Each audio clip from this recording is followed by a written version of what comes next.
set. Good evening, everyone. I'd like to call the regular meeting of council for Monday, June 10th, 2019 to order. Approval of the agenda, please. Council Kirby. Recommendation that the Monday, June 10th, 2019 District of Tumbler Ridge regular council meeting agenda be approved as presented. Seconder. Council Norbury. All in favor? Carried. Thank you. Adoption of the minutes, May 21st, 2019 regular council meeting minutes. Recommendation, please. Council Norbury. That the Tuesday, May 21st, 2019 regular council meeting minutes be adopted as presented. Seconder. Council Majinski.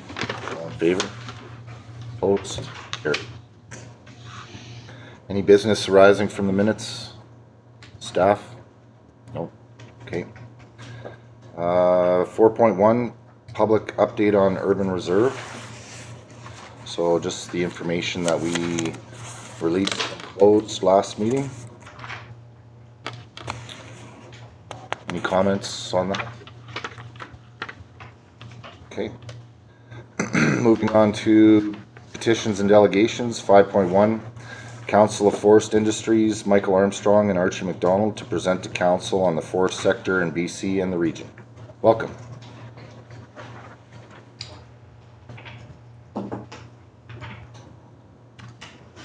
Good evening, everyone. My name is Archie MacDonald. I'm the General Manager of Forestry with the Council of Forest Industries, and I believe this all originates from a congratulatory letter that Susan Yurkovich, the CEO and President of the Council of Forest Industries, sent to worship, and was accepted so here right now. And I heard someone mention the Raptors. I'll be brief. I'll become instant basketball fans. It's true. So just very briefly on the forest industry, I'll scroll through this very, very quickly. So hopefully there's a little bit of time for questions afterwards. Briefly, the Council of Forest Industries, we're an industry association. I caught myself saying interior. We were specifically with the interior, but as of last year, the coastal members, their association, the Coast Forest Products Association, dissolved, and most of those members have now joined COFI. We represent the vast majority of forest licensees, replaceable forest tenure holders in the province. We've been around since 1960, and we deal with a number of areas, most noticeably representing our members with the provincial government, but we do a lot of work in market development. Our people have been instrumental in developing offshore markets like Japan a number of years ago, most recently China, and we're now starting to work on countries like India, Korea, Vietnam, and other Southeast Asian countries. We also run a forest education program out of Prince George, and this individual is formerly a teacher who had knowledge of the forest industry, and he's working to increase individuals, especially in the school systems, at a younger age to make sure that they understand the full opportunities of what the forest industry has to offer in terms of jobs, employment, everything like that. So it's been a pretty productive program, and it does everything from several day excursions in the woods to in sawmills, pulp mills, pellet plants, fighting fires, you name it. He covers it off, so the full spectrum. We also have a COFI grade stamp, and we have lumber graders to ensure that the sawmills are producing, the wood they're producing is in fact that grade, and that's become recognized worldwide. Moving forward, just a very brief slide here. I think everybody's aware the forest industry is pretty instrumental in the development of this province. We have long been one of the cornerstone industries in the province and continue to be so going forward. I throw this slide up, and this is just a very, very brief introduction, but 94% of the province is crown land. Everything we do in the forest industry requires government approval. We're extremely highly regulated industry. everything we do has to be approved by government. The actual cutting of trees is the simplest part. Most of those areas, the planning started 5 to 10 years previous to it, required multiple professional reviews, inventories, you name it, and then has gone through subject of approvals from higher level plans to the more immediate cutting permit that most people focus on. The forest industry contributes $12.9 billion to provincial gross domestic product. We employ approximately 140,000 British Columbians through direct, indirect, and induced jobs. We are very important in every region of BC. Ironically, the Northeast here is probably the region where we have the least percentage of the total employment, yet we're still above 20% of the employment in this area. But even in Vancouver, we're extremely high. Another thing about the forest industry is we provide good, well-paying jobs that can support families, benefits. We contributed about $8.6 billion. These stats are from 2016, $8.6 billion to the total labor income. We ship our products worldwide. Just over half goes to the US, about a quarter into China, 10% into Japan, and then the other countries. 1/3 of all BC's exports come from the forest industry. The biggest, of course, being lumber. That's just over 50%, and around 25% or a quarter is pulp. And then a huge array of products make up the remaining. We have around 140 forest-dependent communities in the province. However, things, as many of you probably know, the industry is quite cyclical. We've gone through quite an up and down, and we're definitely heading into a trough right now. This slide describes it as external headwinds, but we're facing increased protectionism. We're already paying over 20% duties into our largest market, the United States. The US is really struggling with housing starts. They still have not rebounded to the level they were at prior to the post-2008-09 recession. And so that's kind of baffled all of the analysts who have been predicting this incredible run on housing starts. We just haven't seen it, and I think it's suggesting that it's just a fundamental change in the way housing is going to go forward in the US. Obviously, the tensions in China are making it quite nervous for our companies that ship into China and as an alternative to the United States, especially when China started out as we were shipping our low-grade product into it. They were starting to move into much higher grades, better quality wood, other products, and so these tensions are not at a good time.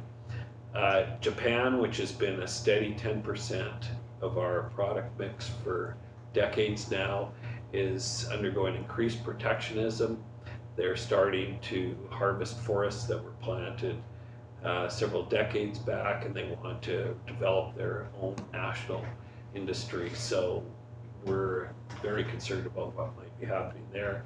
And Russia is finally starting to get a little more organized and is starting to ship a lot of wood into China and other Asian countries. So people before called it a perfect storm. It might as well be again. We've got our harvest levels declining as a result of the uplifts that were brought in to address the mountain pine beetle. Those have run out, so they have to be reduced to account for that. We've got increased demand on the land base. We've got more and more resource sectors, people wanting to use that same piece of land. We've got low market prices. 1,000 board feet of lumber has dropped in half from where it was a year ago. It was over $600 a thousand. I just checked a few minutes ago. It was $324. 20% of that goes to duties right off the bat. We've got increasing costs. Our new government is introducing a lot of new measures, which is adding burden and cost to the industry, which all in all, it's adding up to increased market uncertainty. And that's a key thing we need. Going back to prior to the 08-09 recession, Our companies invested heavily into the forest industry to ensure that we were the most, had the highest technology, we were the best mills in the world, and that allowed us to withstand the recession as well as we did. We're not in that same place right now. So what can we do? We're going to have to adapt. The industry has always been extremely good at adapting, being innovative going forward. So what do we need to do? Well, somehow we have to attract new investment. We have to get more value out of our product.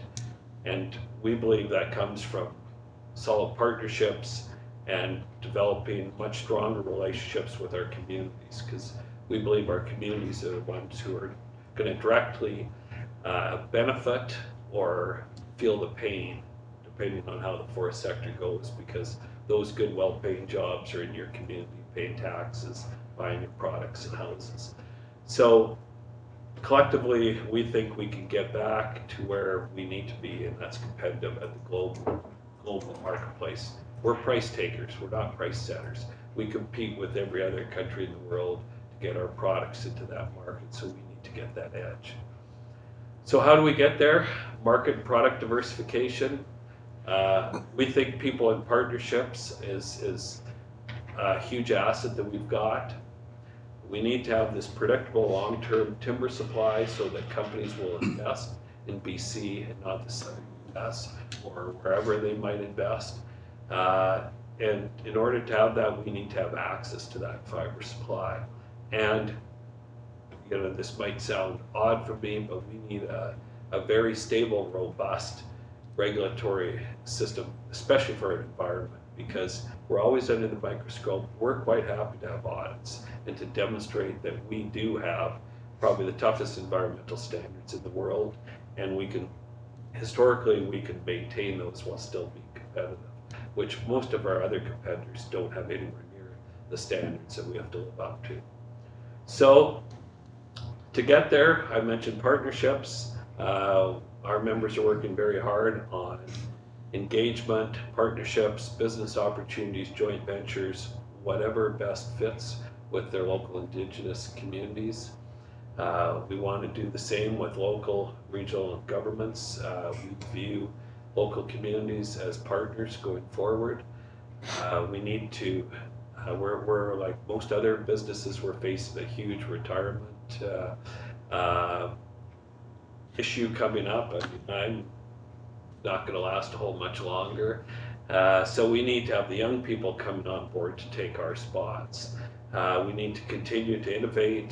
Tech sector, forest industry is incredibly tech oriented. I mean, if you walk into mills nowadays, you won't even recognize them compared to what they were 10, 20, 30 years ago. It's all high tech. Just an example is one mill did a major retrofit a few years ago. They thought they would reduce the number of jobs. They actually switched the whole environment within the mill. It went from a very hands-on to a very high-tech. They went from low-skilled blue-collar workers to really high-skilled electricians, electrical engineers, all of those. And it was quite amazing to watch the whole transformation. So I painted a negative picture, but I think we've got to think positively going forward. The wood is a tremendous resource. It's green, it's renewable, it's sustainable. It takes less energy to heat, it takes less energy to cool. The acoustics are so much better. It can withstand earthquakes much better than steel concrete. There's just so many advantages with wood, and it's in our backyard. So we think we have a huge advantage with wood, and plus, yes, I'm biased, but I think it looks pretty darn good. I'm glad to see all the wood you have behind you here. So how do we get there? We need a stable, long-term fiber supply. We need to access it at a reasonable cost. We need that predictable environmental environment. We need clear set of rules, and then really be committed to having this working forest land base. We're going to have to modernize our forest legislation that's out there. Far too long been simply avoiding areas, putting fences around called protected areas. Unfortunately, that's created the absolute perfect storm for the catastrophic events we've had in the last couple of years. It's absolutely the worst thing we could have done. Most of these fires around here, most of these forests around here rather originate from fires. They're used to having a regular fire return interval. And so rather than manage for an age, old growth, we need to manage for the attributes that will provide those values that people want, that the wildlife will take advantage of, that's good to ensure that we have healthy, vigorous growing forests, and then we have more opportunities if we want to harvest those to produce products. So again, we need to create that economic and regulatory climate that encourages investment, and then partner with our communities going forward. So that's all I had, just a very brief message because I only had 15 minutes. I wanted to keep it shorter in case there were some questions. Otherwise, you could have had me here for hours. Thank you very much, Archie. That's really good information, and there has been a lot of media attention with a lot of job losses and cutbacks, so it's good to hear your opinions on the sector as a whole as well. Council, any questions? No? Okay, thank you very much for coming in, Archie. You bet. Okay, moving on to 5.2, Urban Systems. Dan Penner to present to Council the final age-friendly community report. Welcome, Dan. Hi, appreciate you guys having me meeting today. Yeah. I'm Dan Penner, I'm a community planner with Urban Systems. I've worked with a number of communities in the region on a range of planning projects. I also do a number of age-friendly planning related initiatives throughout the province, including age-friendly plans, both official community plan amendments, things of that nature. So I thought I would just, again, take a brief moment just to kind of provide some background context to this plan. You know, what's its overall intent and how to move forward with it. And again, I don't know if you noticed, but I'm 6'7" and a former basketball player, so I got some skin in the game. So this project was initiated earlier in the year. The district was able to acquire funding through the Age-Friendly BCs program, which essentially allows communities to access funds to develop age-friendly related planning initiatives, whether it's an age-friendly assessment or action plan or an update to your official community plan to incorporate age-friendly policy directions.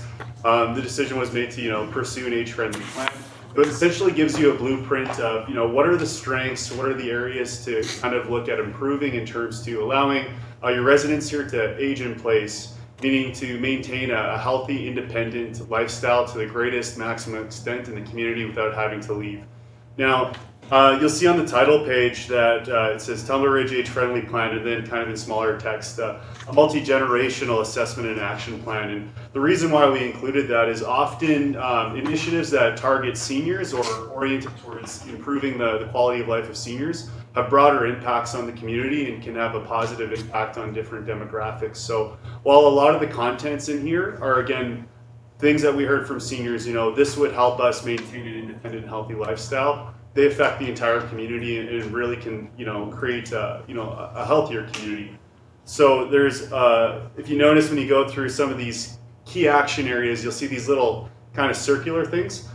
Those symbols indicate initiatives or projects or services or programs that, while are senior oriented in nature, again, have that broader impact in the community. So this plan was developed through a couple rounds of consultation with the community. I was here in early March. I did an open house, stakeholder meetings with TR Cares and TR Hospice. We had a community survey that went out that about 56 people responded to, which is pretty good. I also conducted a meeting at the Seniors Hall at Willow Hall. Again, the intent was, what are the strengths? What do you like about living in Tumbler Ridge? And what are some of the areas or key gaps that need to be addressed? And I think some of the key themes that were heard are things that you guys are aware of, that a lot of seniors like living here because the aesthetics of the community are outstanding. It's in one of the most picturesque locations in the country. They can maintain a very active lifestyle. There's trails and great parks and tons of things to do, lots of social opportunities, and above all else, a strong sense of community. So I think these are things that you guys are aware of. Some of the key gaps or areas that needed to be addressed are often things that most rural communities face, namely in housing, transportation, and healthcare provision. Now, fixing some of those gaps takes a lot of resources, often far exceeding what's available. So one of the key points of this plan was to ensure that the recommendations provided are things that don't just fall on the responsibility of the local government to implement, are practical and feasible and cost effective, and things that can actually be implemented. So when you go through, there's an implementation table at the back that indicates each action item, you know, who could champion this, whether it's council, staff, or a community organization. What are the general resources that would be needed to implement it? And you'll find that they're not that high. Like the highest ones are maybe in the $20,000 to $40,000 range. And what are some funding programs available that the district or community organizations could access to pay for it? So, for example, one of the recommendations is to conduct a housing needs assessment with an angle on, you know, what are some of the senior housing needs. This is now a requirement under the Local Government Act, and an organization like the Northern Development Initiative Trust will fund up to $10,000 towards that. So that's just one example of many, but things that are included in this plan. So moving forward, one of the recommendations in this is to achieve age-friendly BC recognition. There's kind of 4 things that you need to do. You know, you need to pass a resolution saying, you know, you're going to become an age-friendly community, which, you know, can be done easily. The second thing is to establish an age-friendly planning committee. I know you guys already have a health-oriented committee, so it might even just be a revision to that. But what I think that's really important is, you know, one of my beliefs as a planner is building community is not the sole responsibility of a local government. You have a very important role to play, but you can't do everything, and you shouldn't have to do everything. And having a committee that can really focus on identifying, you know, what funding is available now, or what resources do we have available now? What's the priority to move forward in the short term or the long term when you guys are doing your own like capital planning or whatnot? And helping them make some of those decisions and empowering them to do some of that outreach in the community as well with local senior organizations like Willow Hall. Again, just to provide some support because you guys have a lot on your plate already. So passing the resolution, establishing the committee, and now that you guys have already done the plan, it allows you to apply for age-friendly BC status and basically be recognized as an age-friendly community in BC, which allows you to join sort of this network of knowledge sharing and other things that can also help provide access to certain funding programs and strategies. So there's a lot of content here. I printed off 3 new copies that include 2 appendixes that I didn't include in the council one because it's very long, but it also has an engagement summary. So about 60 pages of you know, a summary of the key themes that were heard during the engagement process, and then it has all the survey results from the community survey. I also attached an age-friendly BC recognition application at the back as well. So I've provided 3 copies to the district. I've also provided electronic copies on USB. And as I mentioned, like, this isn't to handcuff you and say, this is going to happen all within a year or 5 years. The intent of this is to say, as resources become available and the community says, you know, this was in the plan, this is the right time to implement it, you can work towards it. So I hope it can be an effective tool for you guys to, again, move forward in helping your seniors, you know, maintain the ability to live here as long as possible, because, you know, my discussions with most of them, they really don't want to leave, and it's more of a, they're forced to either from a certain, you know, gap in health services or transportation, housing, things of that nature. But a lot of those things can be solved through, again, practical and readily implementable actions that are contained in this plan. So that's my presentation. I don't know if you guys had any questions for me related to the actual assessment and action plan or the planning process, some of the things I heard in engagement. Thank you very much, Dan. No, I had the opportunity to join you at the Willow Hall there, and also at the community center, and I think it's very well done. It's definitely needed. I know that is a big factor in our community is we want to keep our residents here for as long as possible, and also recognizing the gaps that we may be able to fill as well. Council, do we have any questions for Dan? Councillor Howell? Yeah, so specifically when it comes to community support and health services, like, I know that's the stuff that I kind of focused on in the report. I didn't have a chance to read the entire thing. We only got it on Friday there. So Yeah. but with that, is there any kind of ins and outs in there of what you could foresee that we need help with there? Like, I know like home care nursing and stuff like that has been pointed out before, but anything specifically in there that you would focus on? Yeah, I think one of the things I heard a lot is, there are limitations in being a rural community and some of the services you can provide, but a lot of people had mentioned that the rate of staff turnover and burnout here is quite high. And while maybe they're able to access, medical visits on a regular basis, it's always with a different person, so to speak. So you lose that continuity. And that's where I think, I know the mayor already kind of alluded, you guys have been thinking about strategies to, recruit, positions here, medical positions. And I think that's a really key area to focus on, and something that maybe you can leverage this document with Northern Health and say, hey, look, like our seniors have identified this as a priority. Fort St. John and other communities are developing these strategies. Like, we need to do one as well. What are the resources are available? How can we work together? I think that would be a really good starting point.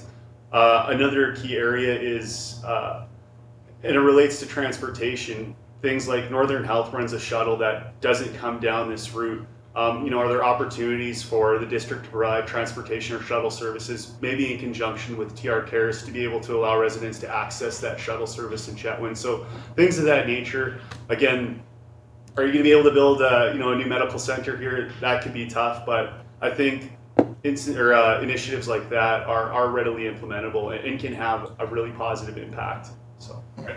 Thank you. Excellent. Any other questions? I just want to thank you very much for all of this, Dan. You did a fantastic job, and I really appreciate it. Thanks for coming in tonight. No problem. And as you go through this report, if you have any questions related to some of the content in here, or maybe like where did it come from, John has my contact info. Feel free to just contact me. I'm always available to answer questions. So, Excellent. thank you. Thank you. Okay, moving on to correspondence 6.1, Ministry of Environment, CARIBOU. Correspondence from the Ministry of Environment dated May 22nd, 2019. Should say Federal Ministry of Environment. Regarding CARIBOU and encouraging feedback on the draft partnership agreement and the draft Section 11 agreement. Recommendation, please. Councillor Norwood. More information? Seconder. Councillor Kukalka. All in favor?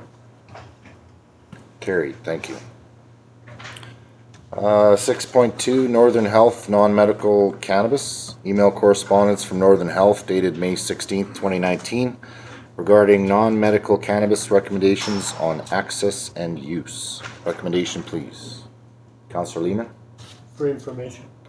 Seconder. Councillor Kukalka. All in favor? Opposed? Carried. Thank you. 6.3, University of British Columbia Rural Evidence Review Project. Email correspondence from the UBC dated May 13th, 2019 requesting that residents take part in their Rural Evidence Review Project. Recommendation, please. Councillor Norbury. That's up for discussion. Seconder. Councillor Kukalka. All in favor? Opposed? Carried. Further discussion. Councillor Norbury. Yeah, so after reading this bit of correspondence, I think it's something that we as a district should embrace, because they're looking at exactly the problems that we have, and I'm hoping that it can fuel our discussions with Northern Health to provide evidence that we also are facing a lot of issues. Absolutely. So there is a website here for a survey. bit.ly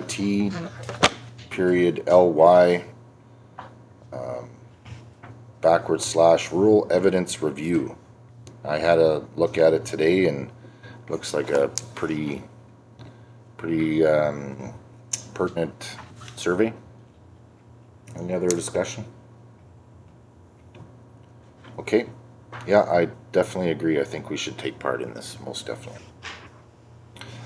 Right, 6.4, PRRD Economic Development Grant. Correspondence from the Peace River Regional District dated May 14th, 2019, to notify the district that a grant in the amount of $10,000 for the coal forum has been approved. Recommendation, please. Councillor Kukalka. For information. Seconder. Councillor Lehman. All in favor? Carried. Thank you. 6.5 Royal Canadian Legion Golf Tournament. Correspondence from the Royal Canadian Legion dated May 21st, 2019, requesting a reduction in golfing fees for their golf tournament. Recommendation, please. Councillor Kukalka. For discussion. Seconder. Councillor Lehman. All in favor? Carried. Open for discussion.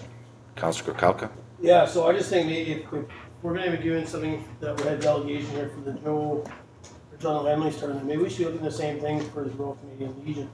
The reason I say that is their plans for their fundraising for this is to put it right back into their own building, painting, flowers, whatever it is over there. So I know previous to last year's council, there was talk from the council the day then about coming up with some kind of non-for-profit golf tournament thing for staff to deal with. I wonder if we should be directing staff to look at this. For all nonprofits? Yeah, so I keep going back to council. There was something talked about, like I said, 2 terms ago. So. Councillor Howell. So just for clarification, do you mean like a non-for-profit rate instead of, or is that what you're referring to? Councillor Kukalka. Whether it's rate or whether there's no charge for the green fees. We might depend on what the non-profits do. Like care stores one. Normally we waive the fees there. John Henley one's coming up, we're waiving the fees there. You know, I'm saying if we're doing that, these, to me, Legion's in the same thing. To me, if the Geopark was to throw one, or the museum, same concept. Now they're fundraising their own money that maybe we don't have to contribute to. It's another way of them fundraising, and it's golf course's own budget. Councillor Howell. My fear runs into if we get too many nonprofits coming in and everybody's getting the weekends for free. There's only so many weekends you get in the golf course, and our members pay for that. When these nonprofits book so many of these things in advance, the people that actually paid for the golf, the members, are losing their opportunities to go golfing on weekends. That's my biggest concern with it. When we talk non-profit groups, I mean, the Tumbler Ridge Old Timers Hockey Association is a non-for-profit society, and they pay for all their golf. They rent the golf course for the time that they're out there. They pay their green fees. They never come in looking for money for it. So it's more to it than just a non-for-profit. This is, you know, the John O'Hanley tournament is raising money for to support local events in Tumbler Ridge. The Old Timers is not. They're both non-for-profits, but they're not raising anything to give back to the community for that tournament in particular, although they do donate scholarships and that type of stuff. Royal Canadian Legion, they fall in something similar to the John O'Hanley. It needs discussion, for sure. It cannot be just for non-for-profits.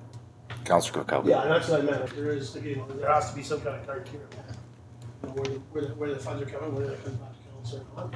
Yeah, I don't disagree. You can't just have a non-profit. You said, talk about the old timers. I mean, to me, when they're using it to benefit the community or the residents, so whether it's them doing their own maintenance, it still benefits the community because it's not leaving the building that's being renovated, painted, proper ramps. The John O'Hanley one, same thing. They're going to donate a lot of money towards kids' sports, kids' equipment, kids' travel. I mean, it's no brainer.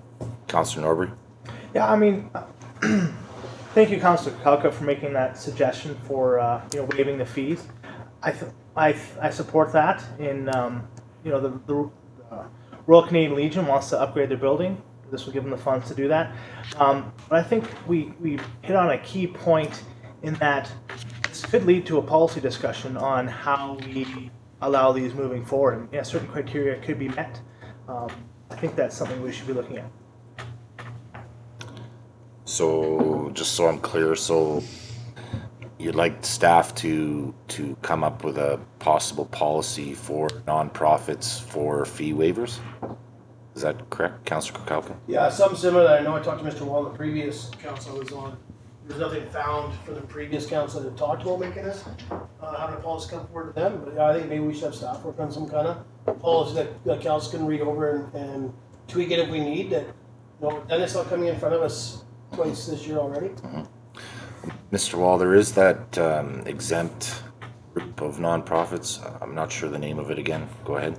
Yeah, so council has the policy for yearly approved events. You could put this underneath there, but I think that with the growing popularity of people requesting tournaments here in the District of Tumbler Ridge, it might be a good idea to treat this similar to your grant agreements, where we set up a policy. There's a time frame where you have to apply for it, and then council has all the applications in front of you, and you can make a determination there. Because just in my time here, I've seen the applications go from 1 year to 4, I think it is now, where that grows in the future. So that might be a way for council to manage how you want to do it. And you guys could maybe decide amongst yourselves, well, we're only going to do 3 this year, and choose which ones you want to go with. It's much easier to have them all together at once, so how do we move forward to get that in place? I would just make a motion to request a policy, and I could work with Councillor Cook and bring it to next council meeting, if that's okay with you. Okay, Councillor Howe? Yeah, and I like what he's, Mr. Wall is bringing forward there. Another point of contention that I found down at the golf course is sometimes these groups will book the golf course for prime time golfing slots. So they'll start their tournaments that's convenient for them to get there at 9 o'clock. So nobody can golf from basically in the morning till 9 o'clock unless you start your round at like 6:30, 7 o'clock in the morning. And everybody has to be off the golf course from 9 o'clock until 5:30. And by the time the evening rolls around, maybe you can squeeze a quick round of golf in. So that would have to be in the policy as well, that, you know, if you're booking for 80 golfers, you're trying to set it up that you need to start early in the morning. If you're getting it for free or a very reduced rate, you're going to start early in the morning, unfortunately. If you don't want to start early in the morning, pay the rate. That needs to be discussed in there as well, because, you know, being a golfer myself, I've been down there after these tournaments, and 80 golfers go around 2 sets of 18s. It puts some havoc on that course. It's not just so easy to go out and start playing your holes after that. Yep. Councillor Norbury?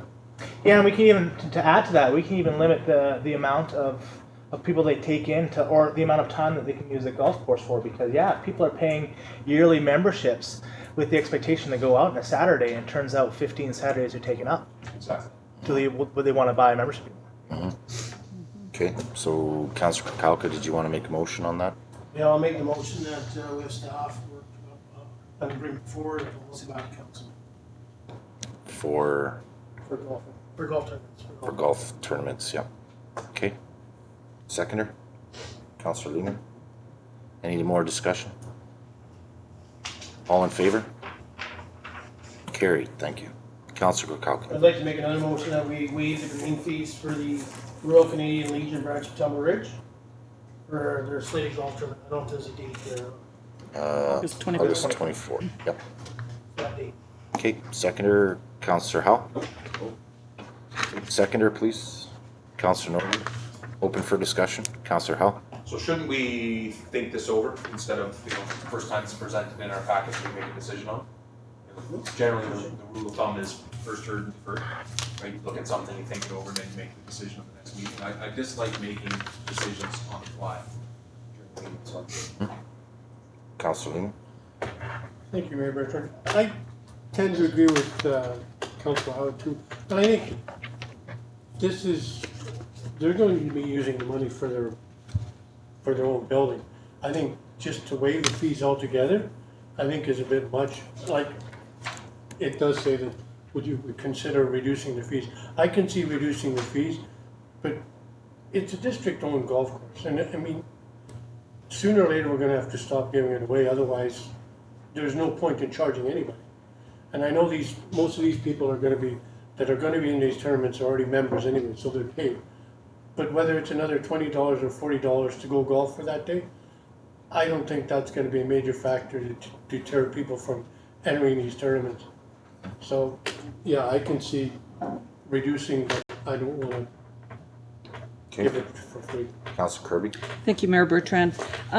With the reduced fees, they've mentioned a few things that they want to do with their building, and one of them is the ramp, the wheelchair ramp, which is noted in our age-friendly plan. So maybe if something like that is at top of the, you know, things to be replaced, then we've got some help in kind of starting off with some of the recommendations. On the, Yeah. Councillor Kakalka? Yeah, just my thoughts on first heard, defer. I mean, it's in our package. I mean, I got to read my package this weekend. I know they're not asking for total fee waiver. They're asking for a discount, so there's already an ask of what they're looking for. I put the motion forward to waive the fees due to what their plans are to do with the money they raise from it. Councilor Lehman mentioned it. Most of Some of them are already members, so they're not gonna end up having to pay that anyway, so it's all gonna be waived for those individuals. So, like, that's my thought, it's already here, they asked for a reduction in fees, I mean, if we wanna hold it off and bring it forward to another council meeting to debate it and vote or not vote, I'm fine with that too, but it's, me, I read it, they put an ask in here, I gave more than what they've asked for, and I did it in regards to what their fundraising are, and what they are for the community and what they give back for the community. Yep. Okay, Councillor Howell. Well, keeping with continuity, why would we not have done that for the John O'Hanley tournament as well? So the John O'Hanley tournament comes in and actually sits in as a delegation, presents it to us, and we go, fantastic, we'll get back to you after the next meeting. Should it not be carried the same way? This is just a letter that they've. Because it came in as a delegation, we weren't able to make decision at that time during the delegation. We did have an option to add it to new business after delegations, but because Royal Canadian Legion didn't come in as a delegation and sent the letter instead, we have the opportunity to make a decision now. Councillor Norbury? Yeah, and I think the difference between these two situations is that the RCL came in, well, they sent a letter, they gave us the information, we have all the information we need, and we have the weekend to reach out to gather more information. So there's a little bit of a difference there. You know, if I had an issue, I could contact SK Norman, and we'll have that opportunity over the weekend, Friday, this morning. Yeah, so, I mean, I think we have enough, I have enough information to make a decision. Okay. Any other comments? Councilor Majinski? Thank you, Mayor Bertrand. Do you know how many people are going to be attending this golf tournament? Is it 20, 50? Oh, we don't know. If it's going to be 30, 40 people, it's kind of negligible to say, to debate the amount that we're doing for free. So, Well, we have all the information, sorry. Councilor Kalka? It says right in that thing there, looking for the fee reduction for our tournament, which in turn would go a long way in attracting a full roster of golfers in the RCL Peace River Zone Branch 286. So, full golfers, so 9 holes, 4 people total. Okay. Okay, call to question on the motion. All in favor? Opposed? Carried. Thank you. Okay, where am I? 6.6 UBCM 2019 resolutions. Correspondence from the UBCM dated May 23rd, 2019.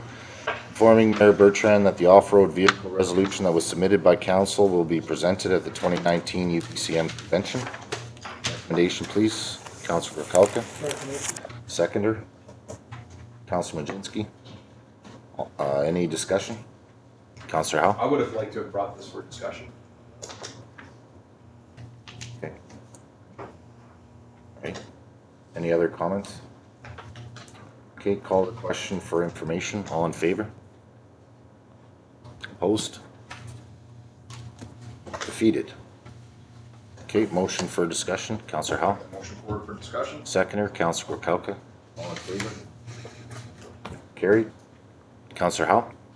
So, when we are talking about our resolution to the NCLGA, we're talking about the off-road vehicle off-road management framework. Yes. So, the way I understand this resolution, correct me if I'm wrong, if this were to pass, we would still be allowed to drive our vehicles across the road like we're legally allowed to do in British Columbia already. What we as a council wanted was the ability for our residents to apply for a permit to leave their home to drive down the road to the nearest point of access, not cross the road, drive down the road. And through some email correspondence that I've received over the last couple of weeks, the way I understand it, this is not what we actually want as a community. What we're asking them for is the ability to cross the road, which you're allowed to right now during the under the framework that's through the provincial government at a stop sign or stoplight or controlled crosswalk. So have we effectively put out what we were actually trying to do here, or have we kind of been railroaded on this? Feels like to me this isn't what we wanted as a council. From the email correspondence that I read. Correct me if I'm wrong. Yeah, so This ORV resolution was submitted to us by our Grizzly Valley ATV Club. It's the second version of the resolution. Last time it got voted down, and for the reasons that it got voted down, it was tweaked into this section. But from what I understand, the Grizzly Valley ATV Club is looking for permits to access multiple jurisdictions, so to make Tumbler Ridge a destination to come on ATVs. Now, from the email correspondence that I believe you're talking with, that's going to become a working group with the province to come up with small possible changes to legislation to get to a point where I think everybody will be happy with. If we go for a drastic change, it's not likely to be approved. But I do understand where you're coming from, Councillor Howe, as far as this may not represent what we were looking for, but it is a small tweak to the act that could lead to other changes as well. This working group did mention to us through that email correspondence that their group or their members wouldn't support this one. So that's why they've decided to come up with excuse me, with a working group during UBCM to really hash out what we're looking for and what everyone is looking for in order to make positive changes to the legislation. Councillor Kakalka? Thanks, and just on some of this too, in the very bottom part, the operational permits can be issued by local RCMP or local government. So we're not just relying on the RCMP to rate permits.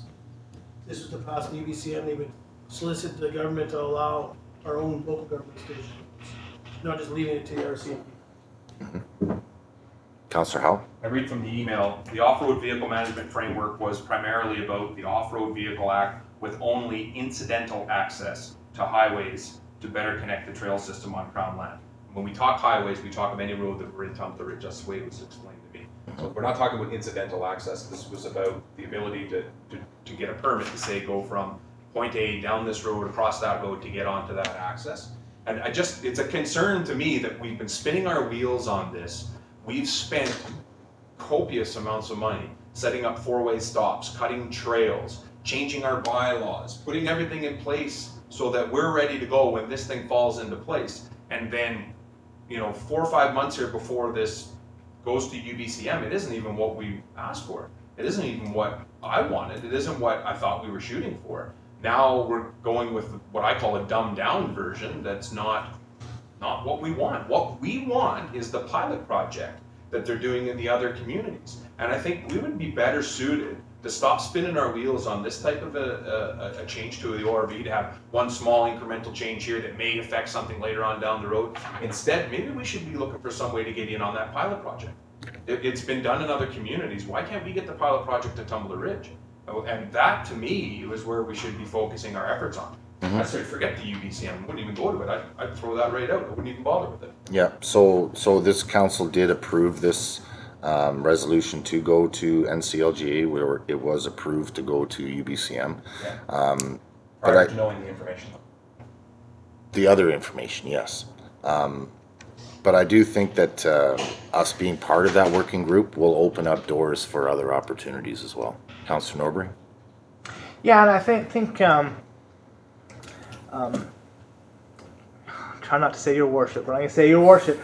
Your worship was saying earlier, and I think the fastest route to what you're mentioning, Councillor Howe, is these slow incremental changes versus every year going back saying this is what we want, and then them us turning us down. But if this is what our local club, the ATV club, feels is the best route to success, then I think this is the best route to success. Councillor Kakalka, then Councillor Howe. Yeah, just to kind of hit on Councillor House, it doesn't mean that we can't still go in and request to be a pilot community. Whether that's through the transportation division or whatever, we can still put a motion on the floor and do that. It doesn't stop this resolution from going through that was passed at the MCO today. Councillor Howe? No, most certainly does not stop it. What I'm saying is it seems like another bait and switch tactic to me. It seems like we put a bunch of money and time and effort into something we thought we were gonna get as the finished product is to be able to do this. And the finished product comes out that, no, you're gonna be able to do this. And that's what we are going into the UBCM to say, we support this. I don't support this. This is not what I want anymore. To me, it's changed. And I don't think that, to add a comment to what Councillor Norbury said, I don't think this is what our local ATV club envisioned either. I've had discussions with them. They may have put this framework in place to say that this is what they think will work, but they didn't think the same as what I'm saying, that we would only be able to cross highways. It was to have a permit in place to be able to drive down the Wolverine, so like the Wolverine or Fellers or whatever road you want to drive down to get to the point where you can get your quad and go onto the road. And that is not what we're going to get out of going to UBCM. So to me, it's a waste of our time, it's a waste of staff time, it's a waste of money for us to continue to even bother down that road. That's my feeling on it. Maybe we go to UBCM and they change that and everything becomes different again. But at this point, I just feel like maybe we should stop spinning our wheels on this and try to get into the pilot program or create our own pilot program. You know, direct staff to try to do that, to help us get some type of a pilot program to try it in Tumbler Ridge.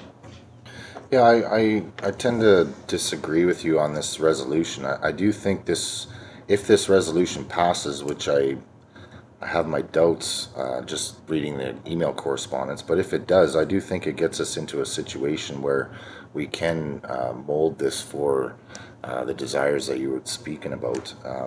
It's interesting that you mentioned that our ATV club has possibly been railroaded by this, and they're the ones that submitted it to us. So, yeah, that's unfortunate for sure. Any other comments? Councillor Howe? One last thing, they submitted it to us prior to us receiving these emails, is what I'm saying.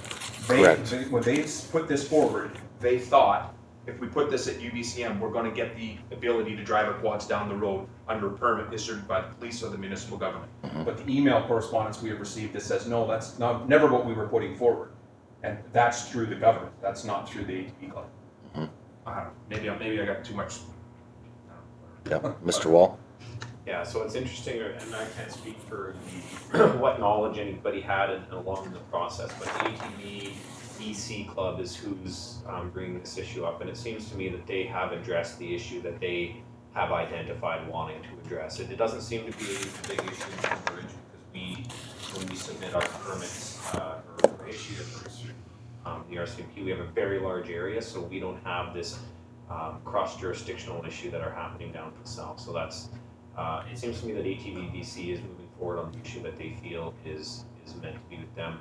The pilot programs that are going on have never been approved for ATVs. It's only been for golf carts. I have reached out to the CAO of Tassus, I think, because they're the community that were approved, and I'm hoping to hear back from them to have a conversation about who they can talk to and how they got approved. I think this would be a good topic for discussion at your strategic planning session, where UBCM meeting topics are going to be discussed. That's probably where you're going to need to start, is the meeting with the minister down at UBCM if this is the direction council wants to go. So I'm going to continue working on getting those contacts within the ministry level and even identifying which ministry is going to take a project like that on. But it does appear that the province has set out a framework for once you get to the trail network, you can stay on it, but you can't leave from your house to get to the trail network. Yeah, absolutely, and I do think looking into that pilot project would be very beneficial. I think Tumbler Ridge would benefit greatly from a golf cart pilot project with the amount of personal carts in town. Councillor Lehman? Thank you, Mayor Bertrand. I think Chase is another community that has golf carts that are allowed, but I don't know about that quads being able to go through the streets. I don't think so. Yeah, Chase was a pilot project for the golf carts.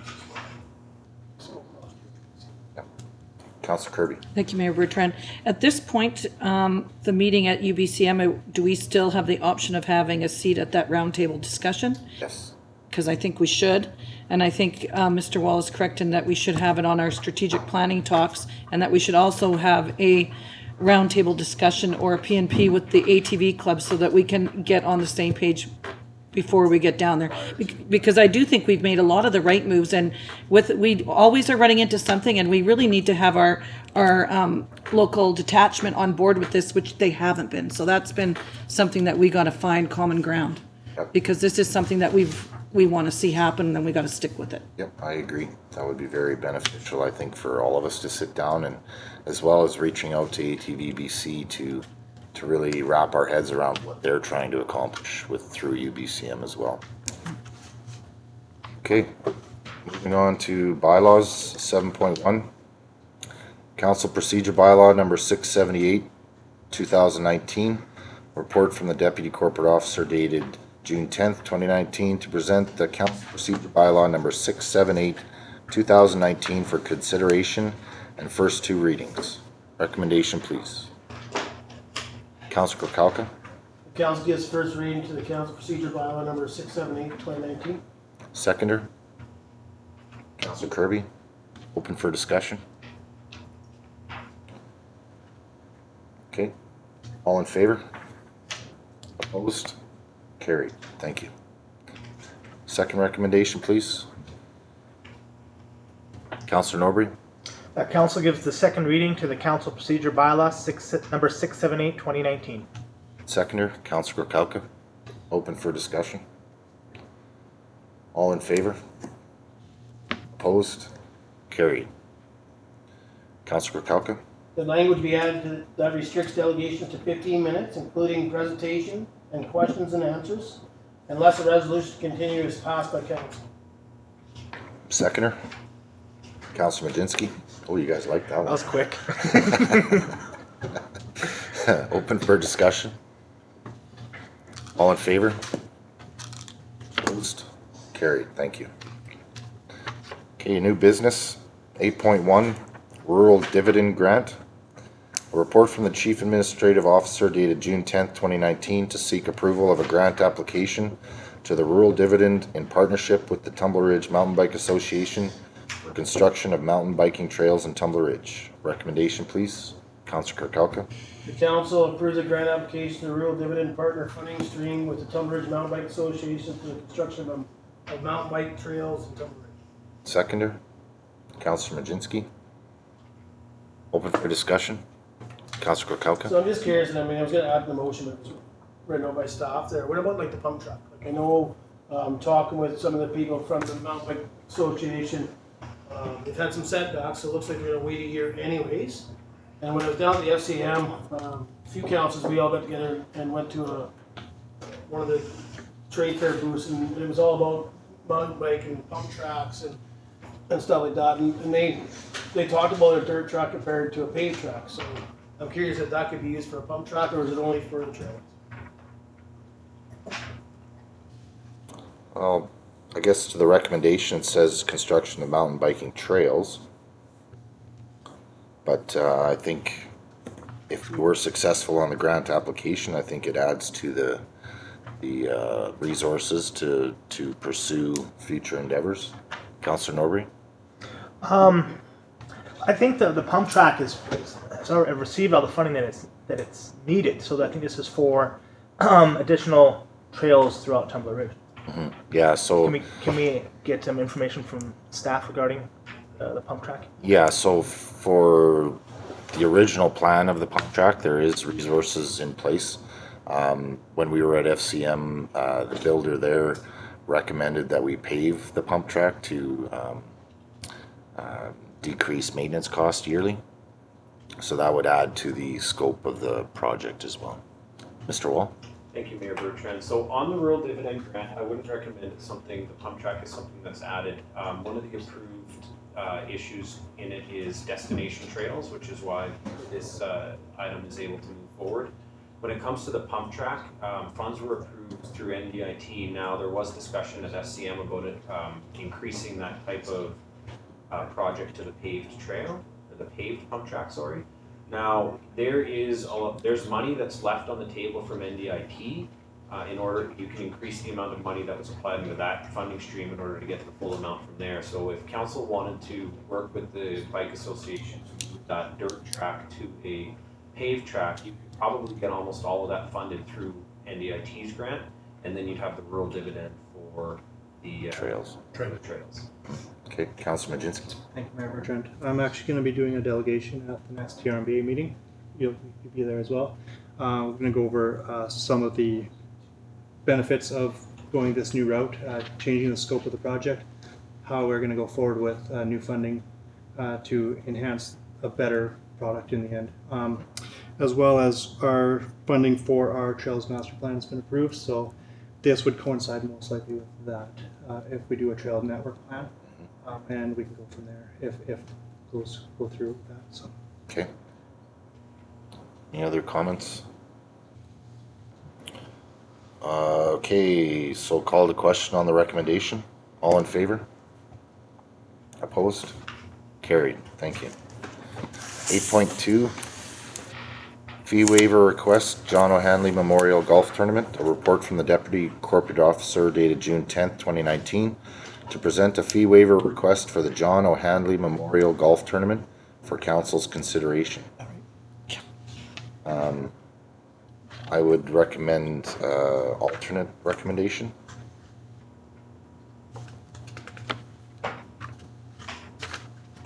Councilor Kalka. The council approves the fee waiver request for the green fees for 80 people for the John O'Hanley Memorial Golf Tournament taking place July 7th, 2019. The first Yep. first sentence there Oh, too. okay, sorry. No problem. So the council waives policy admin -44, and the council approves the fee waiver request for green fees for 80 people for the John O'Hanley Memorial Golf Tournament taking place July 7th, 2019. Seconder. Councilor Kirby. Open for discussion. Councilor Howe. So the only reason that we get a recommendation from staff is that we would not do this is because the group has not achieved their full charitable status at this point. So as far as I understand, staff never recommends giving anything out for free. So it's really up to council to decide that, yes or no. That's why the recommendation is for consideration or information. Councilor Howe? Sorry, let me reword that. Maybe what I meant to say is that the reason we have to waive our policy is because they have not met what's called a full charitable status. That's correct, right? As well as they didn't submit their application in with the grant and aid timeline with the policy. Councilor Kalka? Yeah, so I know where Council House going with this. The bottom of page 69 just states, once the group has their full charitable status, they will be able to apply to be added to the approved exempt events list as a recurring fundraising event.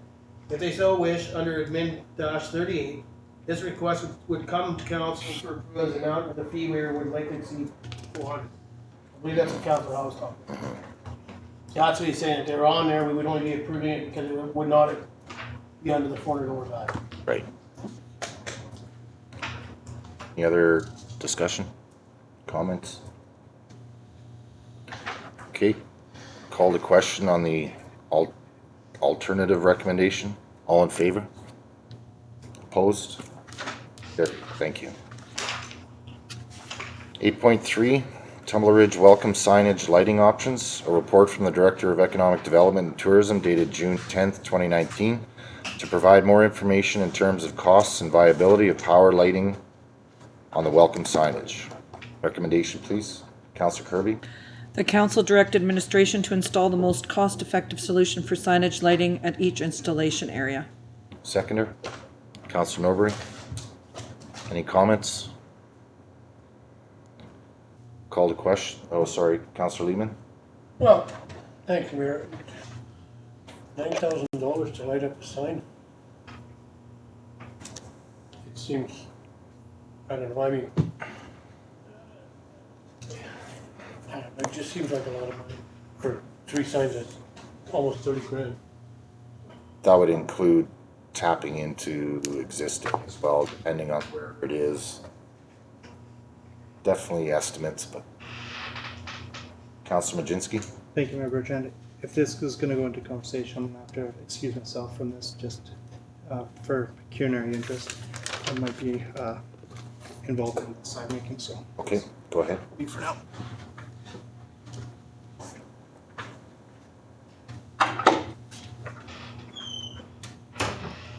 Councillor Howell? Yeah, so I've had a big push on this that I wanted to see these signs lighted. The fact that, you know, people visit here in the wintertime for snowmobiling and hockey tournaments and figure skating and whatnot. That's something I've been pushing for. I never thought we'd be as high as, I thought the solar thing, you know, you go to Canadian Tire, you buy some solar lights and you flick them on there, and if you gotta change them out every year, you change them out for $100. I didn't think we would be anywhere into $30,000 for the initial cost. That's our cheapest estimate, which will likely not be able to do on some of the locations on the signs. They're gonna have to put in the other more expensive stuff. With that being said, there's also ongoing costs, right? So we have Maintenance? to pay for the power, right? We can't get the power for free, so we have to pay to have that power out there as well. So it's, and then maintaining and changing light bulbs and whatnot. So for that amount of money, I mean, I want, if we're doing signage, I want lights on them, but I can't support that amount of money for lighting. That seems ludicrous to me. I mean, I drive to Fort St. John and I see signs that companies have up where they're advertising their business, and they have these small little lights that come off with inverted lights shining back on them. There's absolutely no way that those people have paid $30,000 for a rented sign to provide lights on them. So to me, it just feels, the costs are so high, we shouldn't do it. But it doesn't feel right to me that this could possibly be done for this amount. Well, I don't, it just seems way too high. Well, and that's, I mean, these are, in this report, these are all estimates as well, right? In the recommendation, it says the most cost-effective solution for signage. It really comes down to, do we want these signs lighted or not? I definitely see a benefit in it to light them, and it's really up to staff to find the most cost-effective solution. Councillor Norbury, then Councillor Howell. Yeah, and you know, I'll go back to the first time that I came to Tumbler Ridge, and we were driving up at night, and we missed both entrances because we didn't see any signs. So I think, you know, we definitely need to have those signs lit up so people can see them coming and going. But when it comes down to the cost, you know, we're saying the most cost effective as we can, and you know, I think we need to have them lit. Mm-hmm. I agree. Councillor Howell? And the most cost-effective way here, if they're able to do the 3 of them powered from hardwired, you're looking at $30,000 if they're able to do it from there. If they say we can do 1 powered and we got to do the other 2 solar or 1 wind or whatever, and now our costs go up, it's still the most cost-effective way to do it because they're not using the power, but the cost may come in a lot higher than $30,000. It might be $80,000 to get lights on these signs. And to me, I go back to, how are they doing it on rental signs that you can rent to put your ad up on? Subway has them. You go into Fort St. John, you drive to Fort St. John all the time. You see them lit up as you're going in there. Mm-hmm. There's absolutely no way that they're spending the amount of money in solar to put those little lights on. And that's all I'm looking for, is a small amount of light, not $30,000 worth of lighting and ongoing maintenance costs and ongoing electricity costs. It just seems like the estimate that staff has come back with is way too high. There's got to be a cheaper option. Just like the signs, there had to be a cheaper option, which they got. Mm-hmm. Councillor Norbury?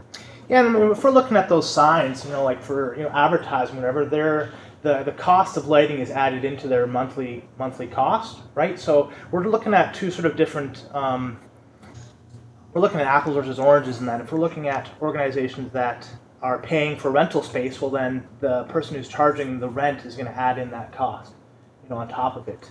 And there might have already been infrastructure there to allow for these lights that, you know, where we have to, you know, bite the bullet and pay that cost up front. Well, yeah, absolutely. Okay, any other comments? Okay, call to question on the recommendation. All in favor? Opposed? 3-3, so that is defeated. Okay. All right, so, sorry, Mr. Councillor Howell? Can I put an alternate motion on the floor here? That we direct staff to look at a cheaper alternative for lighting, similar to what they do on the signs on the way to Fort St. John. There has to be a way to do it out there. Okay. You know, $30,000 for signage. If you're paying $300 a month to rent those signs, you know. Well, is it the So from what I'm getting at, it's the cost of this that is deterring council Yes. from lighting these signs. Is it still the wish of council to light these signs? Okay, Councillor Kukalka. It is, but my problem is when we say, when the motion says the most cost-effective solution. So we're talking $9,000 per sign, we keep saying $30,000. You put a solar panel out there at $17,000 on maybe 2 signs, 1 sign. You know, it'd be nice to know that, yes, all 3 can go to power, and it's going to cost us $30,000, plus ongoing maintenance, we get that, there's gonna be maintenance no matter what you do. But not knowing that one's gonna be powered, or none's gonna be powered, they're all gonna be solar, now we're looking at just about $60,000. Like, you know, it's not that I don't trust staff that they're gonna go and do the best job there, but we don't know how many signs can be powered and how many might have to go to solar or wind. Getting that number, knowing that all 3 can be powered by BC Hydro, then I know that we're only spending $30,000. Right now we're giving, to me, an open bill for $60,000 or higher if you have to go to wind. Yeah. Councillor Norbury. So then would it be, to have some forward traction on this, are we looking for to set a maximum value on this project for us? Like, so it'd be, For lighting? yeah, so Yeah. the way I see it is that we do want to see it lit, but we want to see it lit for a maximum $25,000, $30,000, you know, so, you know, what's the feeling out there? What's the maximum we want to spend on this project? If we're happy that if it's just $9,200 per sign, that would put us at $27,600 for the cost of this project. That'd be good. Councillor Kukalka. So you got Councilor bring it closer. I'd like to know from staff whether this has to come back or not, that it's all 3 signs can be BC Hydro. We're not just saying the most, install the most cost-effective solution. So we don't know what sign's gonna be taking what. So, you know, we put a motion out there to say that, you know, maybe we're spending $9,200 each sign, maybe I spend $17,000 for each sign. I'd like to know the fixed cost before I make a vote. We're not talking money and taxpayer dollars. How do I answer that to the public tomorrow? Well, how much did it cost you? I don't know. We'll wait and find out when we find out how many had to be wind and how many had to be solar.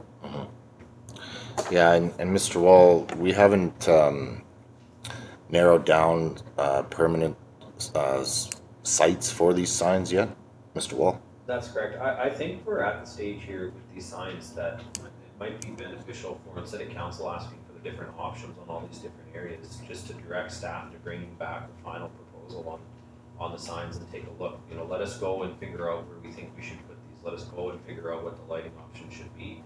You know, this report was generated from council asking for these 3 different power options, so here they are. And so instead of maybe piecemealing this all the way along, send it over to us, have us develop a final package where we think we should go, and then council can make any changes you want at that time. But right now, we seem to be going one step.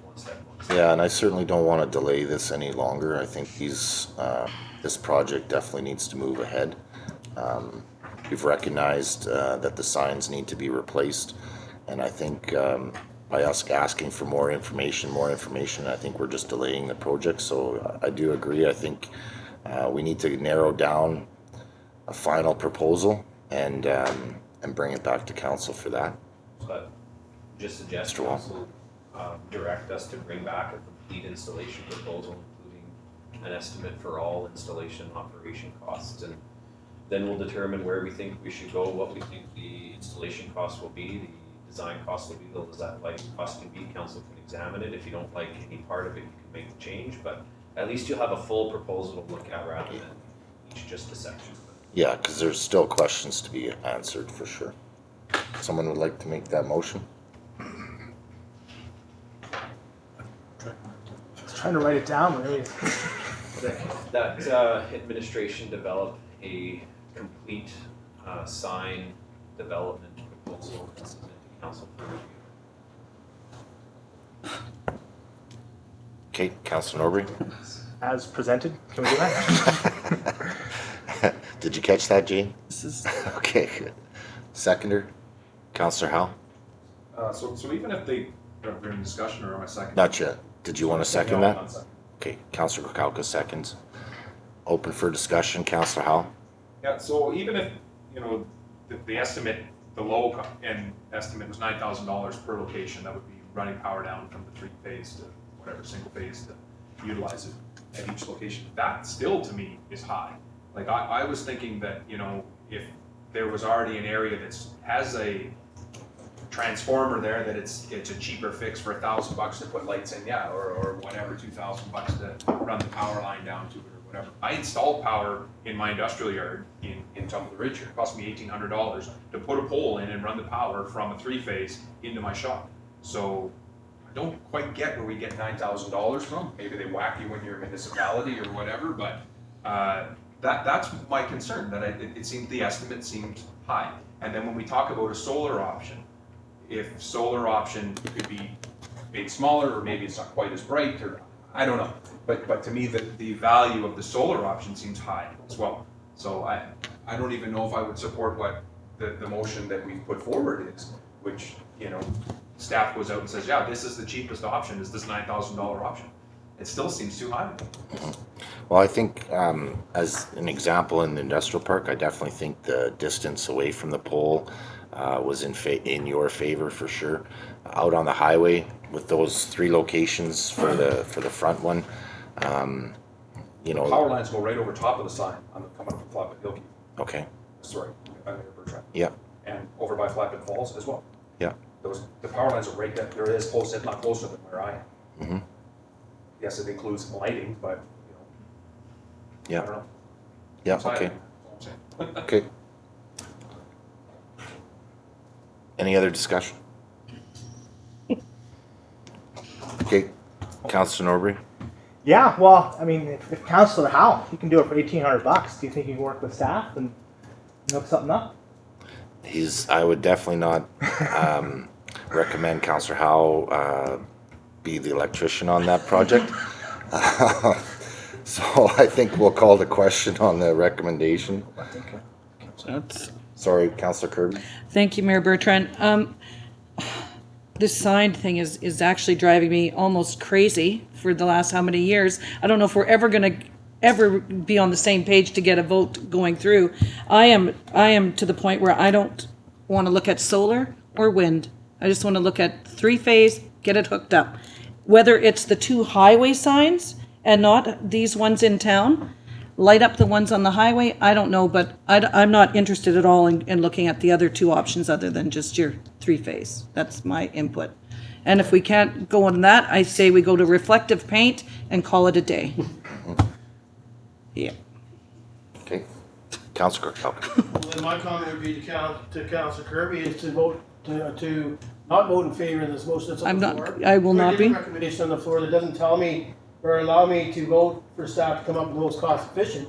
And I could probably go with it because it only cost me $9,200 a sign, not maybe $17,000 a sign. Yeah, that's what I'm saying. Okay. Call the question on the recommendation on the floor. All in favor of, Jane, could you read that back one more time, please? Yes, the administration develops a complete sign development proposal to submit to council for review. Okay. Right. Should we add with lighting options, or is that? I think it's got it in there. Okay. All in favor of the motion on the floor? Opposed? Defeated. Okay. Okay. Any other motions? Councilor Kirby? Well, I gotta try to think of a new one now. Councilor Kalka? Council directs administration to install BC hydro options for all 3 signage at each installation area. Okay, seconder. Councilor Kirby? Open for discussion. Councilor Howe? How do we have signage in Tumbler Ridge already that is lit up by solar power for our crosswalks? There's a little solar sign on top of them, flashes all day long, powered by solar. Those were not $17,000 to put in place. It's a light with a solar panel. I don't care how you do it, but that's way $30,000 to put lights on. It's too much. Plus, it's an ongoing electrical cost and maintenance. Councilor Kalka? I'm not sure staff would have that question or that answer. What did those walk signs cost? Because I believe they were fairly. When I sat in the council chamber, I can't remember the cost that came up, but they weren't cheap. if I remember correctly. I don't know, maybe Mr. Wall would have a ballpark. The entire, Well, it's the whole mechanism, right? It doesn't, you don't just throw the lights on and put a thing on there. There's other mechanisms in those those crosswalks. There's a battery cell in there and everything. And I stopped every booth that had it all. And they're not cheap. no. Mr. Wall? Yeah, I remember when that was up, there was discussion about it being too expensive at the time. The reality is with pricing on these, what we do to find the pricing is two things. We try and talk to local contractors to give us quotes on what they feel it's going to cost to do, and then we also take a look at what other projects municipalities have done a similar size, and that's where we get these numbers from. We don't get to set the pricing. The pricing gets set when it goes out to RFP. I'd say, I know council sometimes feels our estimates are too high, but when we do get these back from RFP, it's not usually the case that there's a massive cost savings at the end of the day.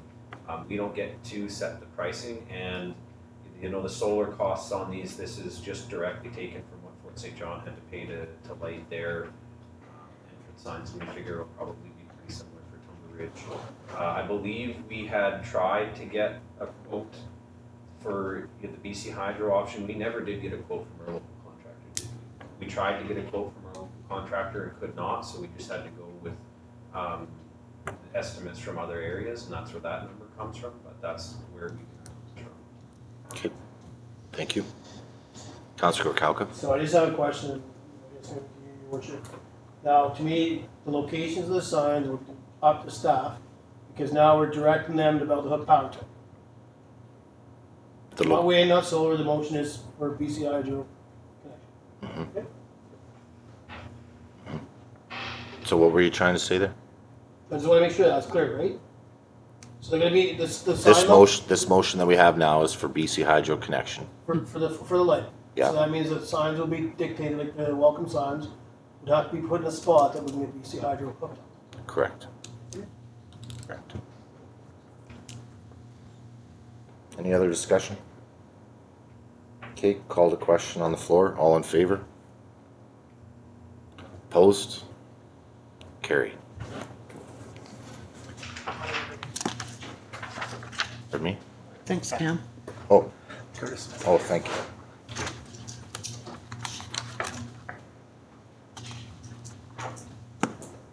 Should make that an official duty of whoever sits by the door. Pamphlet. Okay, moving Job. on to 8.4, Age-Friendly Community Action Plan. Report from the Director of Economic Development and Tourism dated June 10th, 2019, to seek approval to send the Age-Friendly Community Action Plan to the Tumbler Ridge Health Needs Committee. Recommendation, please. Councilor Kirby. The council forwards the Age-Friendly Community Action Plan to the Tumbler Ridge Health Needs Committee and requests the committee considers its recommendations for the committee's annual report to council. Seconder. Councilor Lehman. Open for discussion.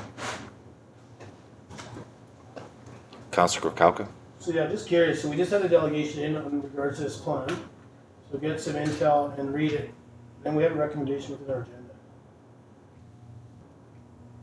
To move it to the committee. Yes.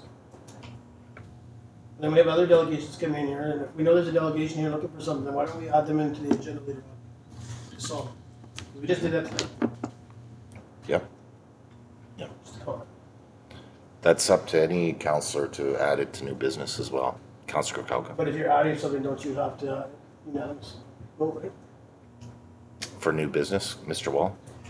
Yeah, that's correct. To add something that's not on the agenda needs unanimous consent of council. So the first heard deferred is when council's getting information for the first time. That's generally where the rule comes.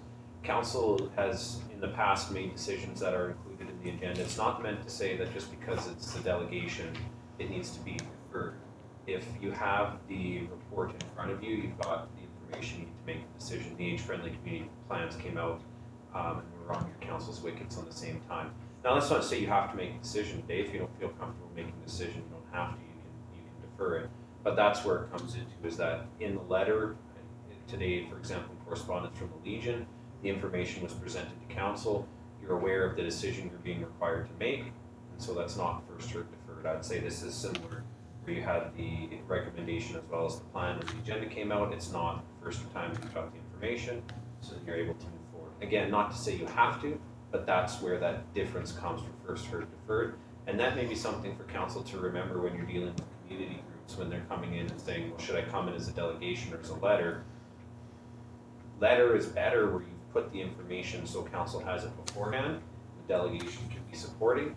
But if a quick decision is needed and you're just asking them to come in as a delegation and council doesn't have that information in their package, that comes into the first heard deferred situation. Okay, thank you. Any other comments? Councillor Norbury? I guess it's a little question of operational, in that we're sending this age-friendly community action plan to the Health Needs Committee. I would also like to bring this to the Building Healthy Communities Committee, but I don't think I need a recommendation from council to do that, do I? Because this is asking for recommendation. Yes.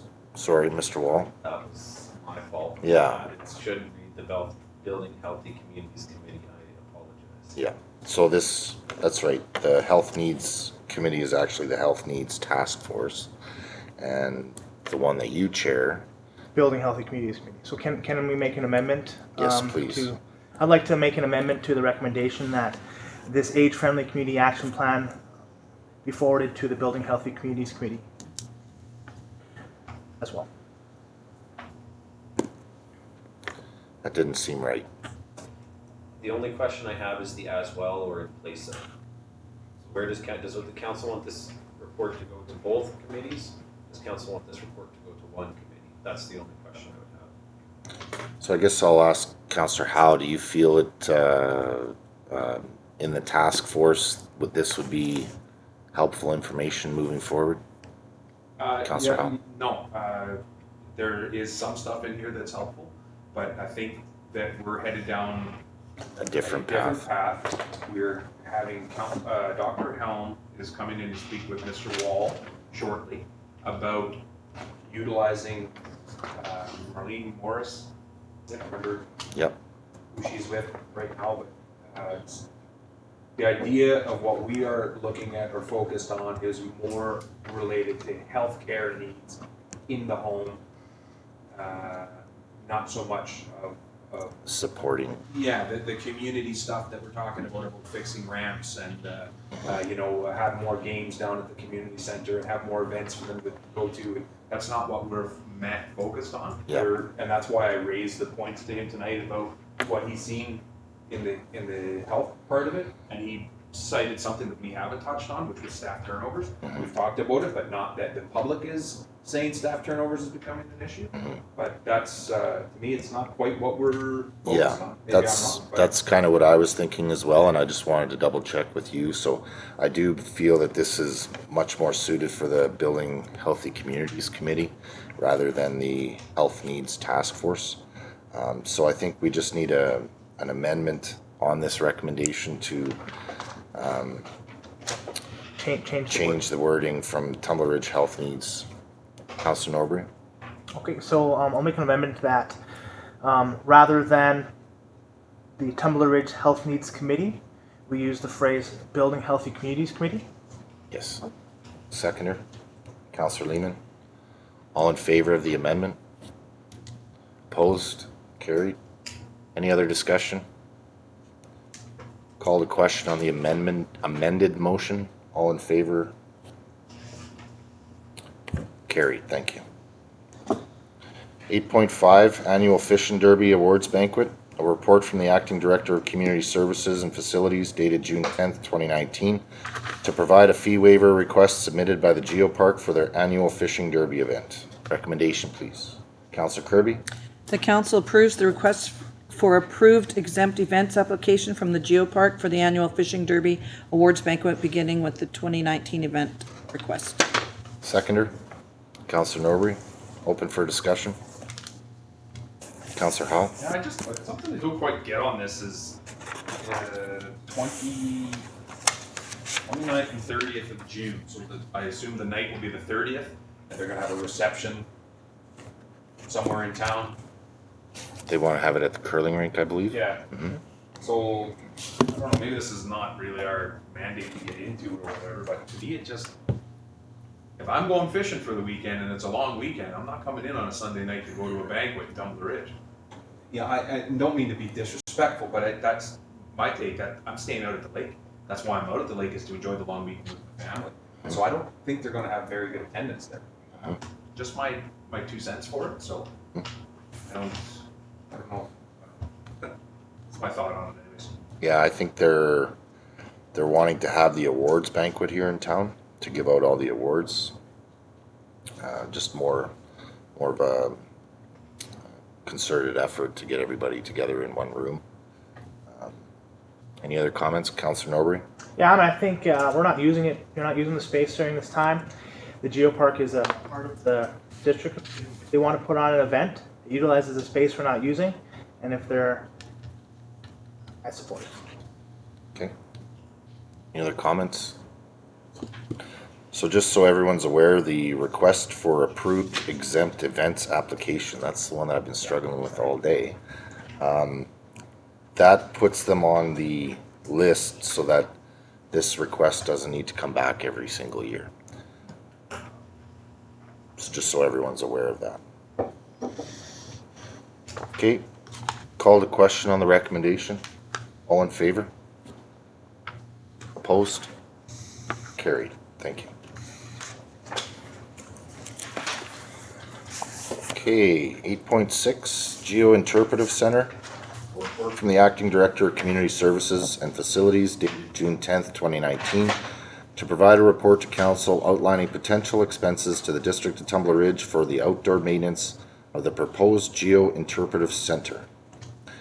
So, I think this recommendation that we have here is one step forward, and I think I'd like to make a motion to see and open the discussion to ensure that all of council, or council as a majority, is in support of this interpretive center. So I'd like to make a motion that council supports the Geopark's interpretive center location and design as submitted by the Geopark. Seconder, Councillor Majinski. Open for discussion. Councillor Norbury. I'd like to start the discussion because when we brought this to our PP&C meeting, I raised some concerns that were brought to me from the public.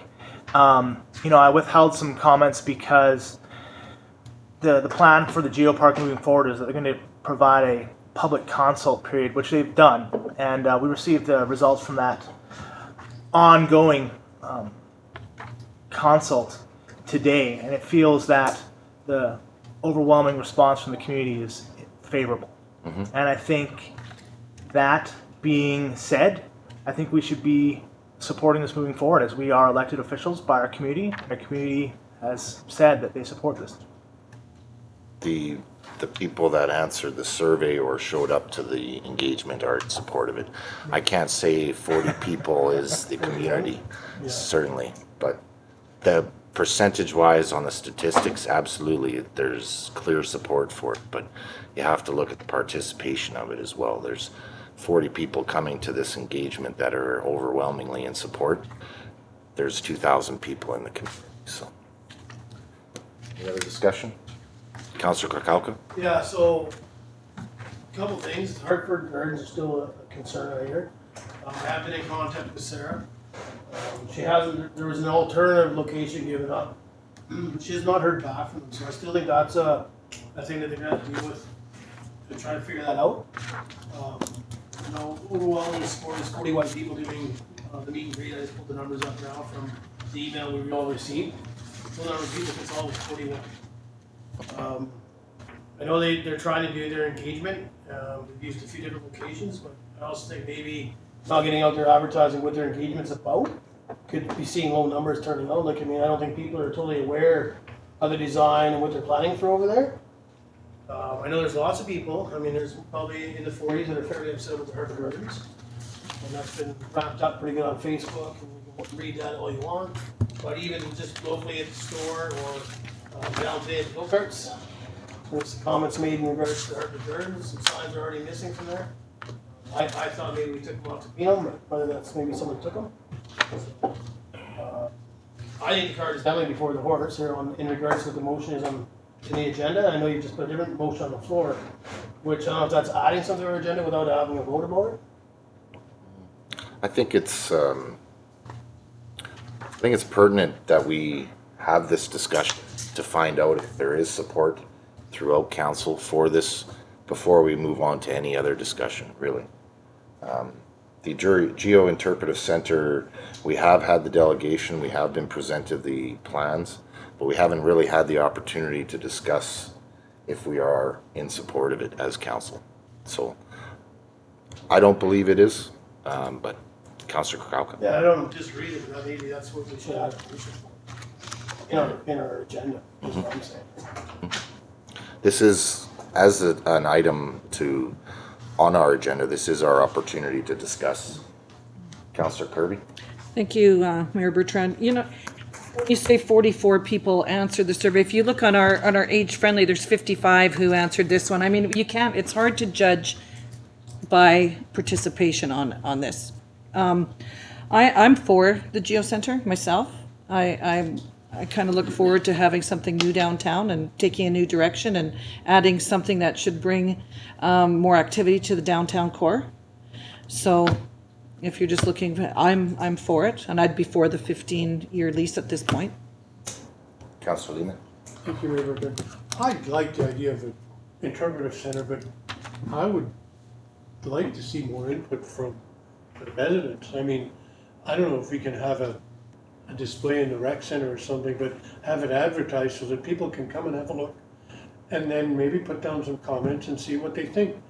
You know, have a book out there so that people write down their comments and see what they think, so that you get a better idea of what the town thinks of this whole idea. Maybe a more robust engagement. Yeah. Yeah. Councillor Howell? So I think what Councillor Lehman has touched on is a fantastic idea, because I've gone on the fence on this thing. I'm not sure if I support it or I don't yet. I like the fact that it's not going to be our money, it's going to be grant money that pushes this thing forward. I dislike the idea that, again, it's another thing in the geopark that we now have to pay for. Once it's up and running, we got to do the maintenance, we got to clean the glass, we got to fix it up once it breaks down. That's the portion that gets missed in this a lot. You know, same thing with the visitor information center when they put that place in. You know, started off as, you know, it's not going to cost us very much as residents, and then boom, we're a few $1 million more than what we were expecting to pay on it. They didn't get all the grants that they thought they were going to get. The project is a go-ahead. I would add maybe another layer to it with Councillor Lehman said there is you see sometimes in the bigger centers in Vancouver and what they'll say, propose future development. And they'll have a kind of a sketch of what building they're going to put there, and you know the units are going to go for $1 million or whatever they're going to go for, right? So maybe if owed in that area, we had some signage up before we make a decision like this on doing it. I agree. I would way rather see and get more involvement. But folks I talked to, nobody knows anything about it. Nothing about it. And I dislike the thing that came in our council, that this was supposed to be a mobile unit that was going to be able to be toured around to the other communities. That's why I was in support of it then. Not crazy about this idea right now. Still on the fence. I definitely agree with you. I think I do think we need to defer both of those recommendations here until the engagement process is over, so we can actually see the results of the residents and whether or not you know, there is overwhelming support for this, and really just more information to the residents to really get the idea out there. Like, I am in support of it. I think it would be a fantastic feature of our downtown core. I really like the idea of the actual interpretive trail through there instead of just a building with a bunch of signs on it. And also the public space that can be used for other things. But I do agree with you. I don't believe a majority of our residents even know what the plan is. So hosting a meeting at the community center is one thing where you're going to get 20 to 40 people out, but I definitely think a more detailed engagement and a longer engagement is needed for a project of this size, for sure. Councillor Norbury? Yeah, that's really good comments. I was going to go back to, at what point do we just need to direct these people that are bringing their concerns to these consult periods? I mean, it seems like the Geopark is doing their due diligence. I mean, I've ran into Mr. Drever twice now in just my happenings, talking about this. You know, I know people are upset, they're concerned, but at what point do we have to sort of say to them, this organization wants to hear from you. There's a new proposal, rather than just have that kitchen table discussion. Well, I don't like this. Well, do you really have all the information in front of you to make an informed decision? There's people that are here that want to talk to you about it. They have all the information, and at that point, make a decision. You know, and I'm more interested in hearing from people who have made that effort to go out, hear the information, potentially change their minds or stick to their discussions. But that being said, I do like the idea of having another option to engage people. Mm-hmm. Councilor Majinski. Thank you, Mayor Bertrand. I'm fully in support of the interpretive center going forward. The reason being that whole area needs an upgrade, a facelift. And I think a lot of people, if there are negative comments, they're afraid of change. And I think if there are concerns, maybe that 4% is because of the change, and they don't like that. But if you can acquire what has already been there at the Hartford Gardens and you incorporate it, make it better, enhance it, that might change their minds. But when Mr. Drever had his set up in Shop Easy, he had full-on sketches, schematics, so people could look at it.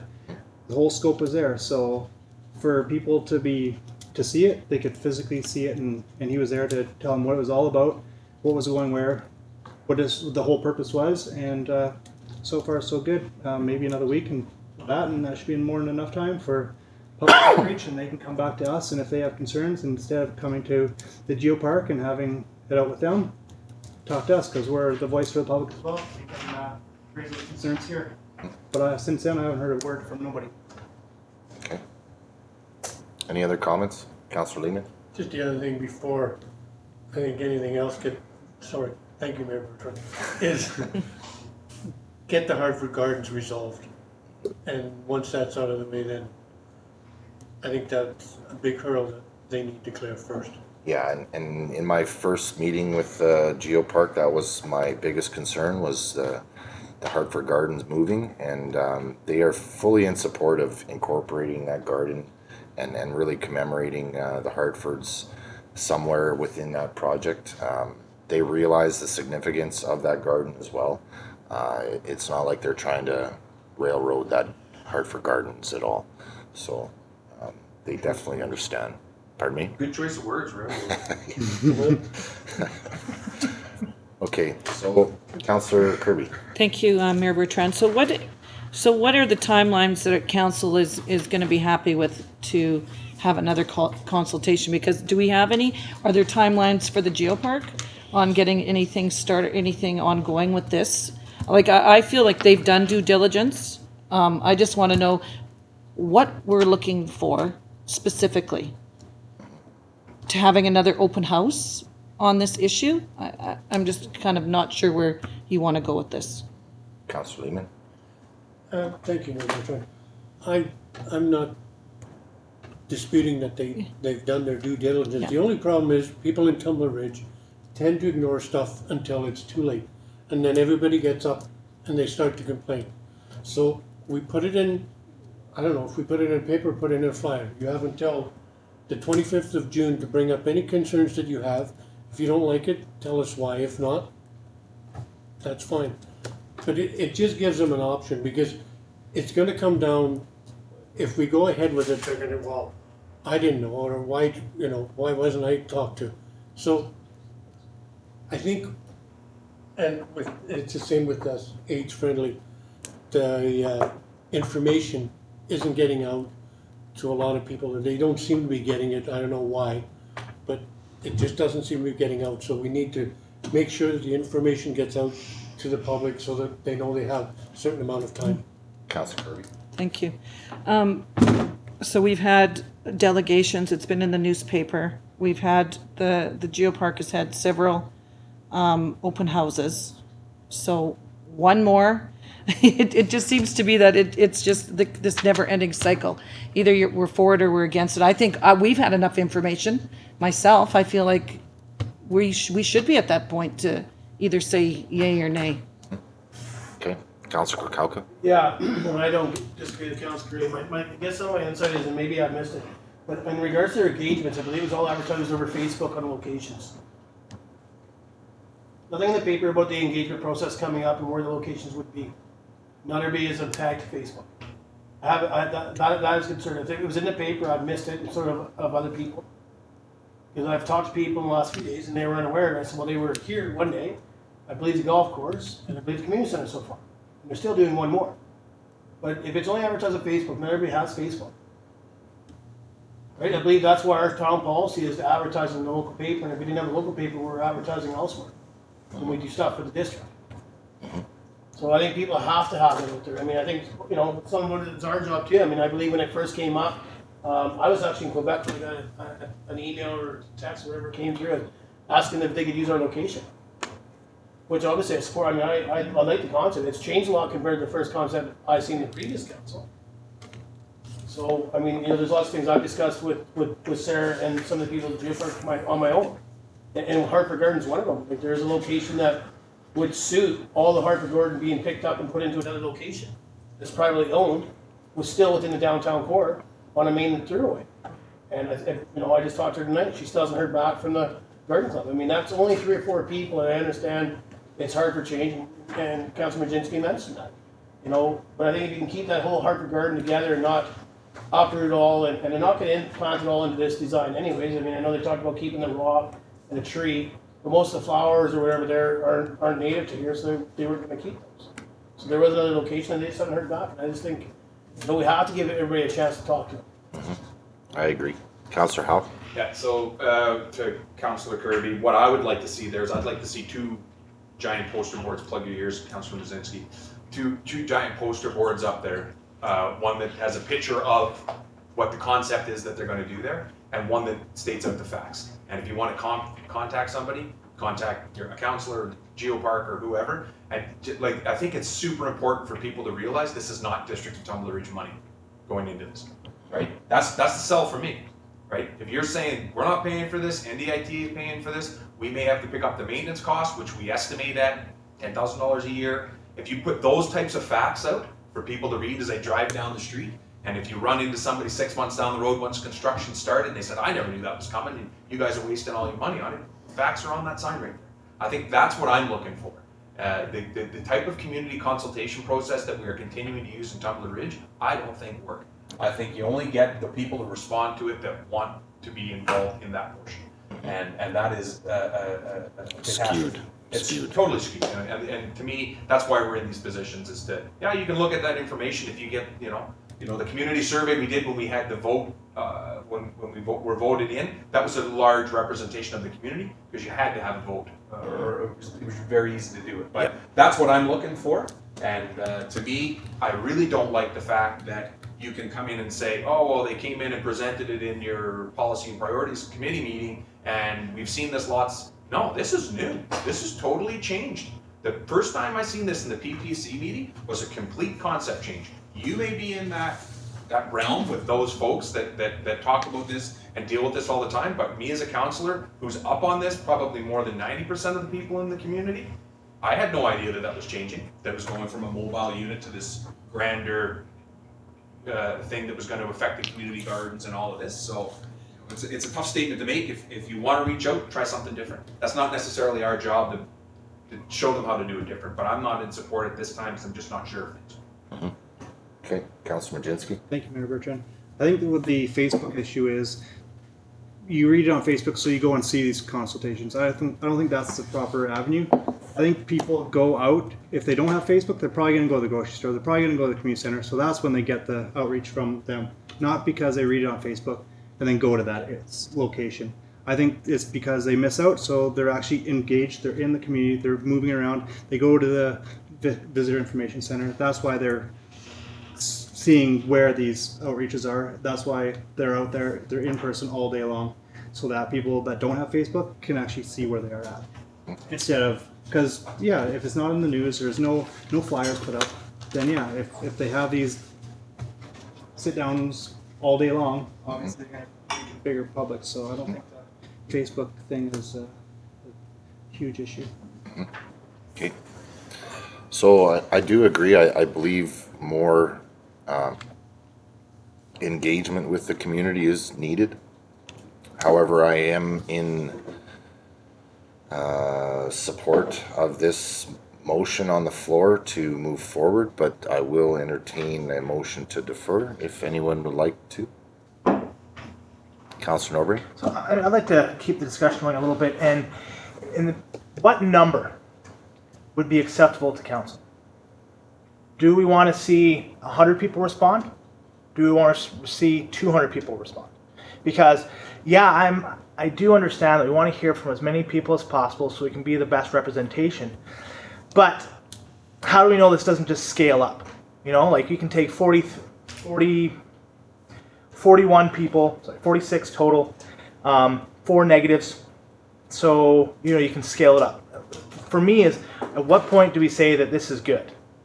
And I think moving forward, if we want to put all these engagements out there, we pay money, we put up signs, we ask the Geopark to spend the money that we've given them on advertisements, you know, delaying it, and they get no more response. You know, like I think we should have, okay, we want 100 people to respond. We want 190 people to respond. We want 10%, because you know, this way they went out, they advertised it when they're going to go do these public consultations. They had some people show up for that, but they also just hit a random select group of people. We can call it a snapshot of Tumbler Ridge, in that on this given day we ran into these people, this many people. I would wager that they had dozens of people that walked by that didn't care either way, but the people that actually cared went and they made the discussions, they got informed, they made a decision. I'm not against either way we go with this, but you know, at what point do we have to accept the information that we've gotten to make a decision? Mm-hmm. Okay, Councillor Majinski. Mayor Bertrand, even if it was 25% in the negative, I'm still going to vote for it. I don't think that's going to make a difference. The amount, even if it's 25% of the community, if they don't like it, it's going to be something that's going to be beneficial for the community. Okay, Councillor Kukalka. Yeah, and I don't disagree with your comments, or Councilman Majinski. My thing is, I'd just like to see a better engagement, or more engagement. I'm not going to say better, because it'd be the wrong term. I think Geopark's done great jobs at everything, but I think advertising on Facebook where your locations are, if they advertise the paper, my apologies, but that's the only place I've seen it. And I think you need to hit it. I mean, I think, you know, they hit some pretty important locations within the district, but sometimes it depends on the days you're there as well. You know, like the idea of a signage thing or whatever. I mean, how they do the signage is, you know, whatever that happens with it. I mean, I do think it should be deferred until they do that. Put it up. Harvard Gardens are an issue. I think that needs to be, like, people say they're going to put encompass it in their thing. I know in the delegation, you know, they're talking about a tree or 2 trees. I think I heard today from Sarah, possibly 1 tree. You know, so I think they're still in talks there. It doesn't mean it stops that project in my head, but, you know, I guess my own opinion. It doesn't mean I don't support. No, you go, and I'll have a say. Councillor Howell. Councillor Howell. And I don't really like to get into the merits of we only got 40 people respond, but I mean, it's just like any survey. If you came in here and had a survey in here that said, you know, do you support giving the District of Tumbler Ridge staff more money and for wages, you're going to get a lot of positive responses if that booth is set up right here inside of this corridor, right? So it is looking at a snapshot of those people are the ones that are concerned and that want to know about it, but it's a small number. It's 2% of the population, right? And I agree with the Councillor Norbury says, you're the one who has to rise and fall with this ship in here. And Councillor Norbury says, I think it's a good deal regardless of what the District of Tumbler Ridge people think, because he has better information on it, or he's able to explain it better, or whatever. That's fine, and that's the way you do it, right? I agree with that. My fear is some words that Chris used, Councillor Norbury used, is when he said the words, you know, you scale it up, right? Well, my concern is that we run into something like what happened over at the Visitor Information Center. Originally, that started out as whatever the numbers were, $1.3 million.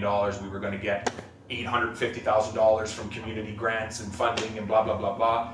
That thing turned into be super costly. It caused us a massive lawsuit in the District of Tumbler Ridge. We had to pay out the contractor who built the thing so that we didn't have a lawsuit, you know, and that was a massive amount of staff time and hours to get that thing built.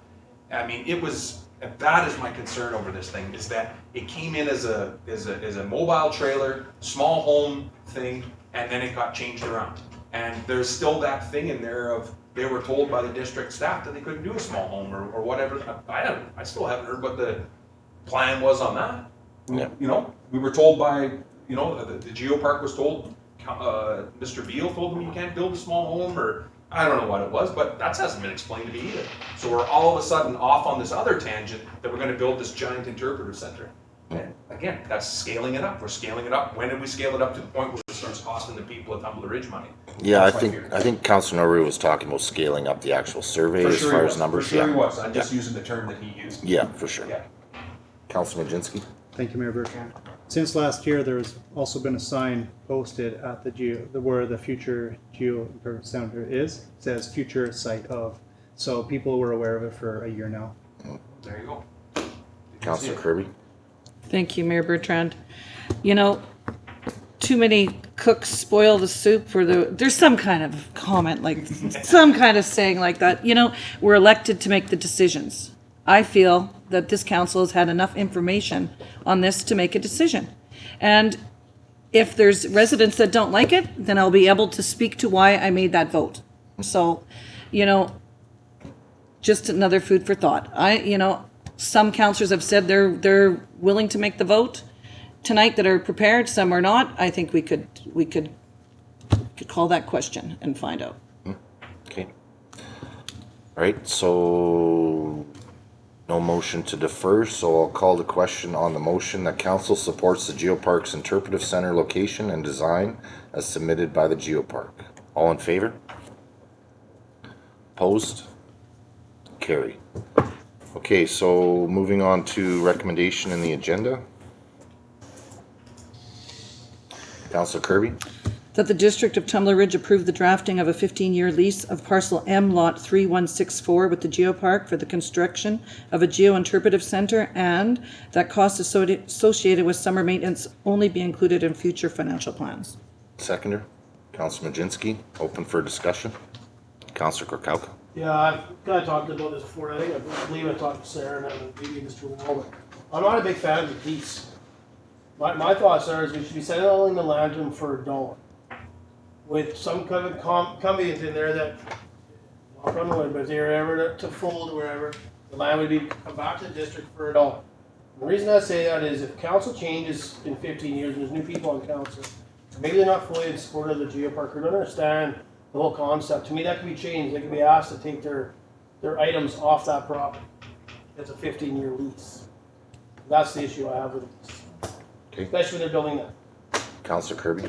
Thank you, Mayor Bertrand. So if that was to be the case, that we were to sell that parcel of land to the Geopark for $1, and with it coming back to us in case it folds, would that let us, that the whole maintenance and everything else could be contracted out and we would have no, we wouldn't have to be kind of held to that?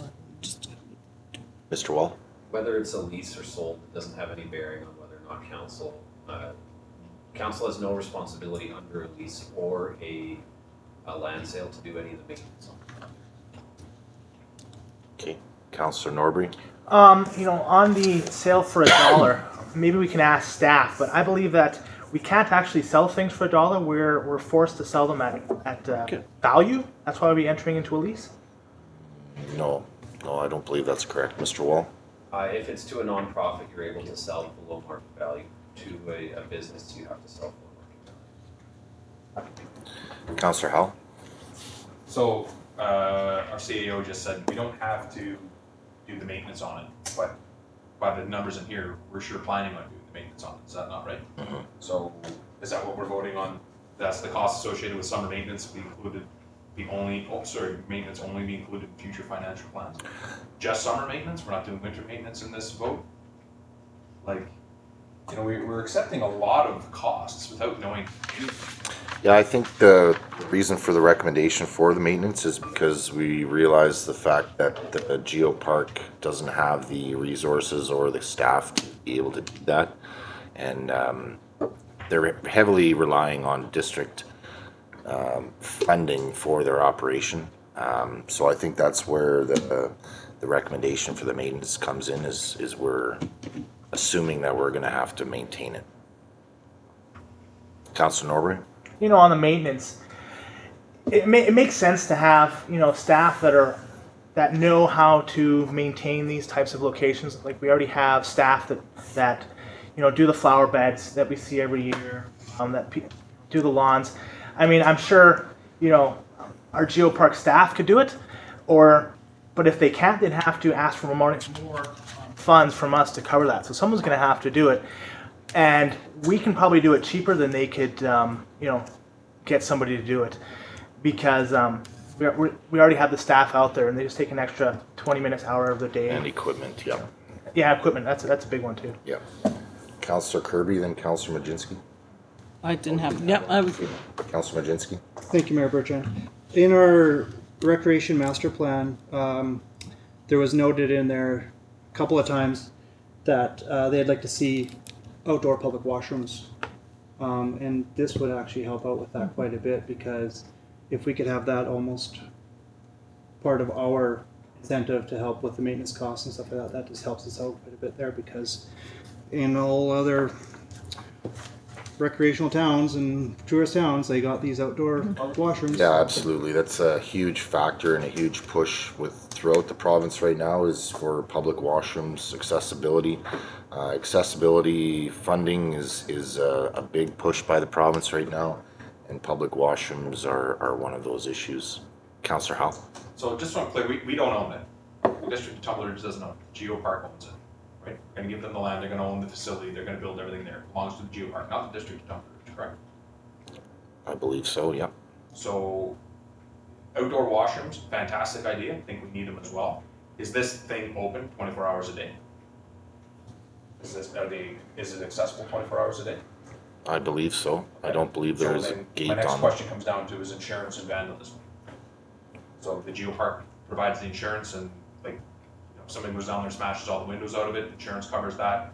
Our district employees repair it, but we don't get charged for it. Mr. Wall.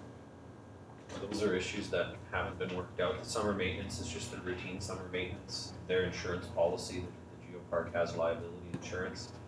Taking on a fixed structure like that is likely going to increase their liability insurance, but those are the GeoPark's issues to deal with, not the district's. Councillor Howell. And because they're heavily funded from us, in turn, would we not end up eventually having to give them the money for the insurance to insure this stuff? It would be part of their budget, yeah.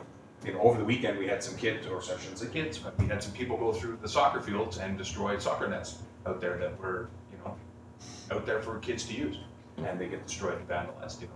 This in the downtown core with accessible washrooms 24 hours a day.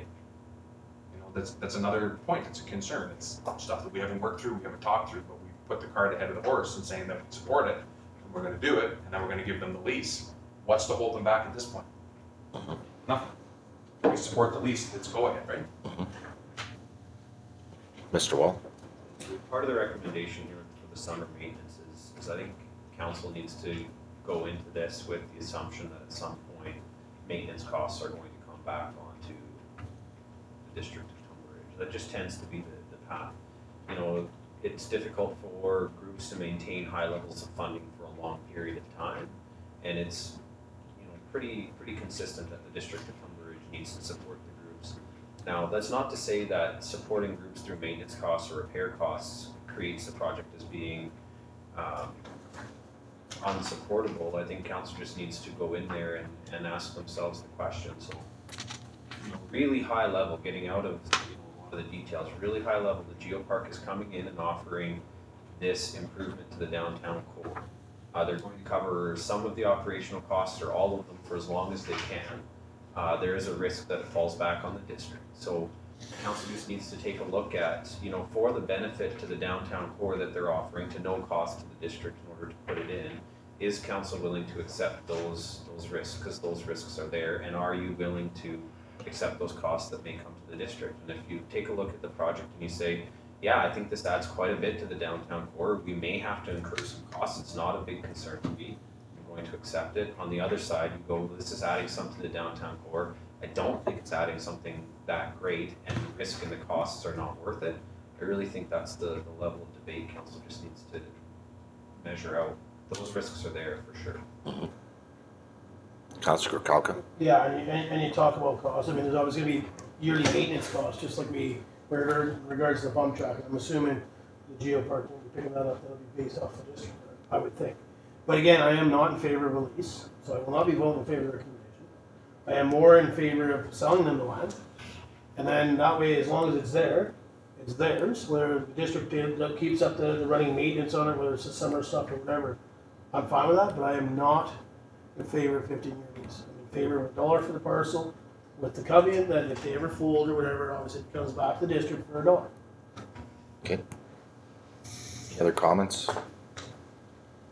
Councilor Majinski? Thank you, Mayor Bertrand. So if they defaulted and they were under a lease, wouldn't it still come back to the district? So whether they sell or lease it, it'd still come back to the district, no? Councilor Kirkcaldy? So my thing in regards to this lease, 15 years from now, I'll still be alive, I hope. Probably not on council. You get new council and you don't know what they think. So what happens when they don't renew the 15-year lease? And they decide they want to sell that land somewhere else. Something else is coming to town that they want that land for. Now they go to the geopark, who's still very active in our community, and ask them to remove their stuff. They can't. It's a 15-year lease. Please remove your stuff, and we're going to sell the land and build something. That's my concern. To me, we're looking for a long-term thing with the geopark. I mean, we've done rebranding through this whole community in regards to the geopark. I believe they're going to be here for a very long time. And to me, when you do a 15-year lease and you get a new council in, they could have a different opinion of what I have today. I mean, I just voted in favor of it. I didn't support it. I just thought that maybe we should have more, and I think they're still going to work through that. Whether we get approved or not, I think they're still going to do some more stuff with the public and with the other groups. That's my problem with the 15-year lease, is who knows who's going to be here in 15 years. You might still be you might be the mayor. Maybe not. Councilor Howe? I think you'd have to rely on the council of the day to make the best decision for the community, regardless of what happens with the geopark or not. If we get into a point where we don't have the money to support this anymore, the maintenance cost, which is a very real possibility here if these mines ever shut down again, that we won't have the money to support all these fantastic things we have in Tumbler Ridge. At some point, they got to say no to something. And unfortunately, that council in 15 years might be the one that has to say no to them. But to me, I am in favor, if that was going to happen, to do something similar to what that Councilor Kirkcaldy is suggesting. But I'd like more information from staff on the comparison of the two. I think, again, we're just pushing it a little bit too far ahead. If we push this ahead, if this happens tonight, you vote on this tonight, we say that it's a go-ahead. It's a go-ahead at that point. That's the way I feel. So you're looking for more information from staff as Which far is as better? If the will of lease council is to, or is to, sale? Yes. Yeah. The will of council is to proceed with this at this point, and I'm not going to stand in the way of that, but which is better? We better to sell it for a buck, or are we better to lease it for 15 years? So, Mr. Wall, did you consider the option of selling the land when you made the recommendation for the 15-year lease? I don't think there's much I can add to the debate. The council hasn't already said. It really comes down to if you sell it to them, the next council in 15 years won't have the option to take it away for whatever reason. That's really what it comes down to. You're locking it into the geopark forever, whereas 15 years, there's a chance to revisit it. My recommendation is the 15-year lease. I think in stewardship of our assets, it would be better to give the option to change the owner based on the situation. The council of the day may feel that it's time for them to change, which is my recommendation. But if council wants to make that investment into the geopark and provide them the land in perpetuity, you're more than able to do so. Mm-hmm. Okay. Councillor Norbury, then Councillor Majinski, and Councillor Kirk.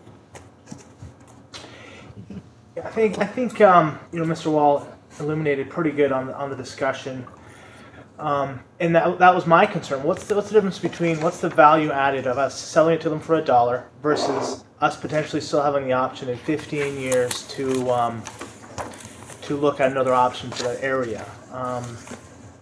If we're concerned about if we're concerned in 15 years that may be taken away from the geopark, well, there's got to be some sort of sequence of events that would cause us to deny that lease of that land. So, sorry?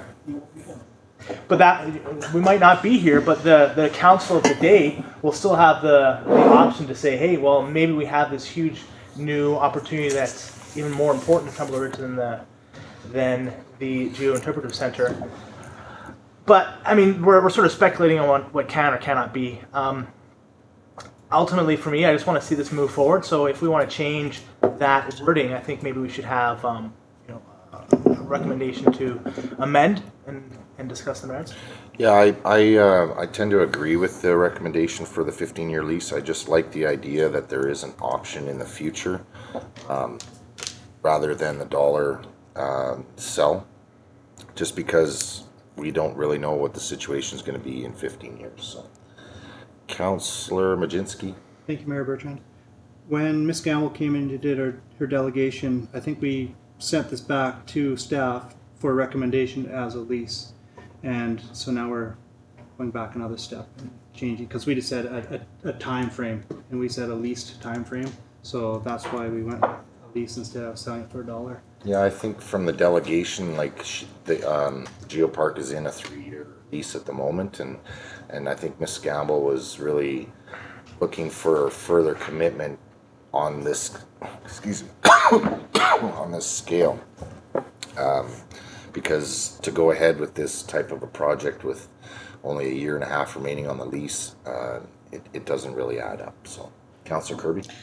Yeah, thank you, Your Worship. I think 15 years is good at this point. It shows that we're in support of the Geopark and we're not losing, control of a prime piece of property that, who knows down the road what we might want to do, and then we'd lose control of that option. So I think the way it reads today is a great commitment from the district to this organization. Okay. Any other comments? Okay, call the question on the recommendation. All in favor? Opposed? Carried. Thank you. Okay, 8.7, Legion Week Community Event. A report from the Acting Director of Community Services and Facilities dated June 10th, 2019 to present a fee waiver request from the Royal Canadian Legion for in-kind services and equipment for the purpose of hosting the annual Legion Week Community Event in Tumbler Ridge on June 30th, 2019. And I would recommend this for discussion. Councillor Norbury? I'd like to bring up the alternative to the recommendation, Okay. and that's that council waives TR 44 waiver policy and approves an amount of approximately $1,200 to support the Tumbler Ridge Legion Week community event. Seconder? Councillor Lehman? Open for discussion.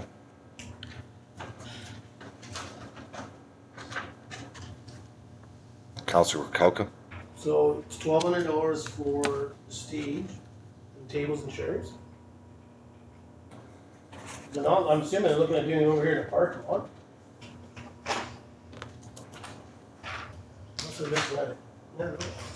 Yeah. Yeah, all the stuff that's listed there, I believe.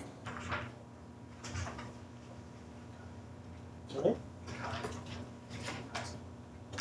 Yeah. So what's the wage amount? I mean, the other stuff here, it's in another report in regards to tubs and stage and everything else. But I'd like to know what the wages are when it comes to $1,200. That's a big number. June 30th. Is that not going to be an issue in regards to the Geopark's fishing derby? I'm assuming they're using the same stuff because they asked for the stage and tables and chairs and bus tables and bar. Mr. Wall? That is a good question. I am not sure on the conflict of dates. The breakdown of the costs are on page 92, so the staff cost would be about. Sorry, I see that at the bottom afterwards. Yeah. So that's where My thumb is in the way. that's where the costs come. I am going to have to take a look into the conflicting use of the stage and what we're going to do there. Council approved this. We'll talk to both of the groups, and if it's both needed at the same time, either you guys can choose or we can flip a coin. Well, I think we've already Like, approved the fishing derby, I believe, correct? Stage. And that was for, but that doesn't say what, well, it has to be on the 30th because that's the end of the derby, right? Sunday of the long weekend. Yeah. Councillor Kirkhalka. yeah, so that was my concern. That's why I was asking for the breakdown. And I my thumb wasn't away from the thing, but they're looking for the same thing, and so, you know, maybe this can be deferred, maybe staff get a hold of the TR Legion to see maybe their date can be moved before it's approved. I think that would be a good idea. Just assuming we don't have enough tables and chairs. Mhm. Okay, I'll make a motion to defer that. For the staff contact the TR Legion. Okay, seconder. Counselor Lehman. All in favor? Opposed? Carried. Mr. Wall, if you could contact the Legion, that would be great.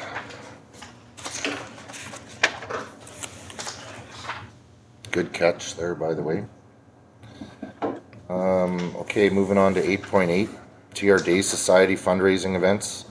Report from the Acting Director of Community Services and Facilities dated June 10th, 2019 to present a request from TR Day Society to provide in-kind support for private fundraising events. Recommendation, please. Councilor Norbury, I'd like to also bring up alternatives to the recommendation. please. I'd like to start with number 1, so that council waives fee waiver policy TR 44, and that council approves fee waivers for TR Day's wedding and blue collar boxing fundraiser event. Seconder. Councilor Kirby, open for discussion. Councilor Norbury. So, after getting a little more clarification, TR Days is just looking to provide support in operating the bar. I think TR Days, they're looking to fundraise to continue to host events in the community. I think we need to try and support them. They were approached by 2 private organizations that are operating the wedding and blue collar boxing fundraising to provide this service. And what this is being brought to us for is they want to use bus tubs and the bar, and potentially tables and chairs, potentially ice. So they're looking for, you know, at the low end, $30-50. I don't particularly see an issue with them using that. So that's why I'm in support of this. Yeah, and I believe staff wasn't clear on whether these events fall under the initial council-approved resolution on March 4th, which I don't believe they are. I believe the March 4th resolution was specific to the events that they had planned, and these ones had come up previously. Councillor Kirkowka. So my belief in it, when we're talking running a bar for a fundraiser for a private wedding and a private boxing event, maybe 2 different events. I'll talk about the wedding. In my opinion, that's an invitation only, and obviously whoever's doing the wedding is renting a space from the community center as it is. And if they're running the bar, to me, they're taking all the proceeds. TRD Society. So in my opinion, that should be where TRD Society pays for the tubs for the wedding and the bar, or the people hosting the wedding do. I think we're starting to support a private function. And I say private because I would think a wedding would be invitational. I don't believe we can all show up and go to the wedding. I wasn't wrong, maybe invited. it's an open wedding of Tom Ray. I have a hard time believing that. But I will not be supporting that. I won't support your whole motion because it's all as one. But I think when you talk about having tax dollars support a private event, I think we're treading, or I would be treading support that. Okay. Any other comments?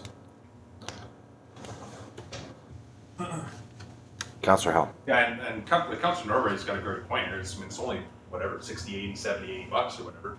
But to me, why is that even in front of us? Right? Yeah. Like, why do we care about that? You know, to me, that should not even come in front of us. And as far as I'm concerned, I agree with what Councilor Kirkowka says, is that blue collar boxing is charging a lot of money for people to get a floor ticket and this and that, and they can't pay for the tub so the TRD Society can have it. Come on, we shouldn't approve this. Let those 2 people pay for this stuff. I'm not sure. That's my take on it. Don't waste their time with that type of stuff. Okay. Any other comments? No. Councillor Brzezinski. Thank you, Mayor Bertrand. Was there a conflict there as well with the boxing event and the grad or something as well? In the same, I hope not. I think there was. I would take the staff. One's in the bar, or one's in the curling rink, one's in the Okay, ice rink up there. okay. No alcohol. I hope not. Okay. Okay, call to question on the alternative recommendation number 1. All in favor? Opposed? Defeated. Councilor Norbury, did you want to make another recommendation? I think I'd like to move to the third recommendation. In that council approves fee waivers for TRD Society event for the purpose of fundraising that is open to the public. Okay, seconder.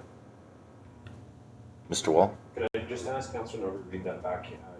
Maybe I misheard, but I think you might have missed the any TRD Society event. And I'd just like to make sure that's ready, because that's an important part of what would be approved. Councilor Norbury? That council approves fee waivers for any TRD Society event with the purpose of fundraising that is open to the public. Okay, seconder. Councilor Kirby, open for discussion. Councilor Norbury? I think this sort of hits on the concerns brought up by other councillors and why I moved down to this one, that if they are, we're allowing TRD Society to operate fundraising that is specific to public, open to public, and not a private event. I understand that, yes, maybe these costs associated with running the bar should be absorbed by the people that are renting the space, but in terms of a public event, we just had multiple public events that were willing to provide in-kind support, rentals for chairs, rentals for tables, and usage of the rooms. And for this, it'll give them the opportunity to do those events for the public without having to come to us every time and wait for us to approve them or not approve them. Correct. Councilor Kauka? Again, I won't be supporting this motion in regards to that. Again, it would include blue-collar boxing fundraising. It was charging huge money for, in my opinion, a good price for their tickets, whether it's floor, general seating, or tables. I think when this is looked at, we've already approved certain events that we were willing to waive the cost to for TRD Society, and I think that was fair. Again, if we're going to waive these costs on a general thing that as long as it's open to the public, that leaves it wide open. So I won't be supporting that motion. Okay, Councilor Howell? Yeah, just to approve fee waivers for any TRD Society event, so the TRD Society want to rent the golf course for the weekend. Is that fair game? Right, I don't like those all-inclusive ones. It's open, yeah. Councilor Kirby? Thank you, Mayor Bertrand. You know, we've got a small group of volunteers that are trying to put things on in town and are doing events for the residents. I guess when you say any, it kind of leaves the door open, like you say. But then on the other hand, when we talked about, the John O'Hanley tournament, you've got the Legion who are coming in and want to use the golf course to do a golf tournament. Everybody's like, yeah, that's great, because they're gonna make the money that's gonna go back into their own organization, and that takes kind of the heat off of us. I don't think I've ever seen this group come in and do something that was just totally that we wouldn't get behind. So, I kind of like to get behind groups that are willing to do things for the community, and they have proven they've tried everything to bring events. So I'd be behind this. Yeah, I definitely want to give a huge shout out to TRD Society. They haven't dug a hole and gone into hiding. They're very committed to fundraising to get future projects off the ground, and I commend them for that effort, most definitely. Any other comment? Okay, call to question. All in favor? Opposed? Defeated, please. Councilor Kirkowka. Council approves fee waivers for TRD Society events, including the letter dated March 4th, 2019. Seconder, Councilor Majinski. Any more discussion? Councilor Kirby. Do we have the events that are included in the March 4th letter? Yep. Am I blind? It is on page Oh, okay. 98. Sorry. Yeah. I just wanna. Councilor Majinski. Thank you, Mayor Bertrand. I like this because it shows that they had all their ducks in a row when they applied for all these within the timeline for when they're supposed to ask for these fee waivers. So that's why I would be supporting this, because shows when they're having them, when and it's going to be no surprises to us or staff, and they're come back as a delegation or down the road. They have it for the year. They're done. They're done. Well, and from my personal experience, I think even if they do have to pay for those rental items, I think they are going to be successful on the bar. No doubt. So, okay, Councillor Kirby. Yes, thank you, Mayor Bertrand. So when you have the New Year's Eve bash, when you're renting a hall and throwing something like that on, I am surprised that the bus tubs and stuff like that aren't included in the room rental, knowing full well that there's a bar. Or so this, as it stands, doesn't have any of the, if they needed the bus tubs for these events, they be there? They are there for these? Yes. Okay. Yeah. Okay. Okay, call to question on the motion. All in favor? Carried. Thank you. All right. Okay, 8.9, Town Center Commercial Area Zoning. Report from the Director of Protective Services dated June 10th, 2019, to present an inquiry by an individual expressing interest into starting a vehicle storage and repair facility on the old Shell fuel station property, and the zoning considerations associated with the request. Recommendation, please, I'm Councillor. gonna excuse myself for this one. Okay, thank you. Just one moment.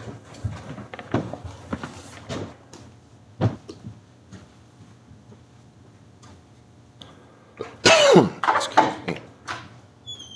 Councillor Verkelka. Council directs staff to prepare an amendment to zoning bylaw number 585, 2012, to allow for gasoline service stations, car washes, and convenience stores in conjunction with gasoline service stations to operate in C1 zone.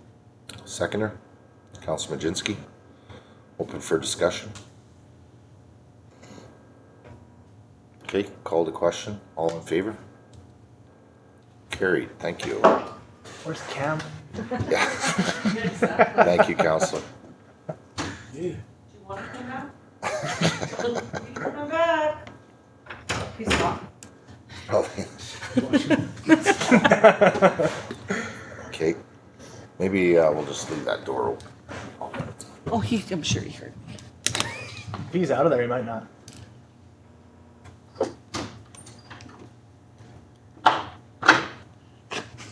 That was quick. Thought you could sneak a sandwich. Myself because I'm hungry. Yeah. Okay, 8.10. Sophie report. Report from the Director of Finance dated June 10th, 2019 to seek approval of the 2018 Statement of Financial Information. Recommendation, please. Councillor Norbury. For information? Seconder, Councillor Gorkalka. Open for discussion. Councillor Howell. Yeah, I'm just not sure how this works when this happens to us quite a bit here. Somebody prints it up for Information. information and others want to discuss it. So are we supposed to vote on that and then bring it up for discussion, or? Yeah. Yeah, pretty much. Any other comments? Councillor Gorkalka. Just wait, do you want to discuss it? Yes. Okay. Okay, all in favor of information? Opposed? Defeated. Councillor Howell, Just for discussion? seconder, Councillor Kukalka. All in favor? Carried. Councillor Howell. Yeah, so I just had two questions on page 115, just the staff there. And that's in regards to the Peace River Internet Society bill and the TELUS communication bill.